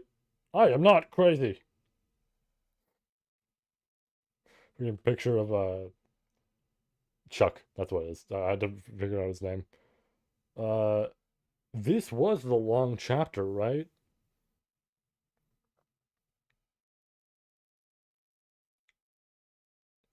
Yeah. So this one, this one was the new one, right? No, that was at the start of April. Yeah, that was at the start of April. This one had a word count of 19,000. Or not this one. Sorry, I'm on the wrong one. I'm literally spoiling it for everyone who hasn't read it. Shit. This one had a word count of 19,000. Previous or not previous, next one after. Oh, never mind. The next one was shorter. Okay, I misread what I saw. This was the long chapter. We actually did the long chapter today. The next one is 6,000 words. Okay. Okay. Fair enough. My bad. Next time it'll be shorter. Next time we could have started late. Fuck. I wish I knew that. I wish I'd actually looked at that a little bit better. Okay. This chapter was the long one. The next one is shorter by like 1/3. Okay. Fuck. That is closer to the consistent range I've been with Act 2. Funny enough.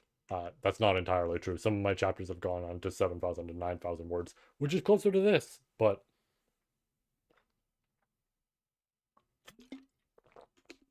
okay. I am not dreading the next chapter nearly as much as I was.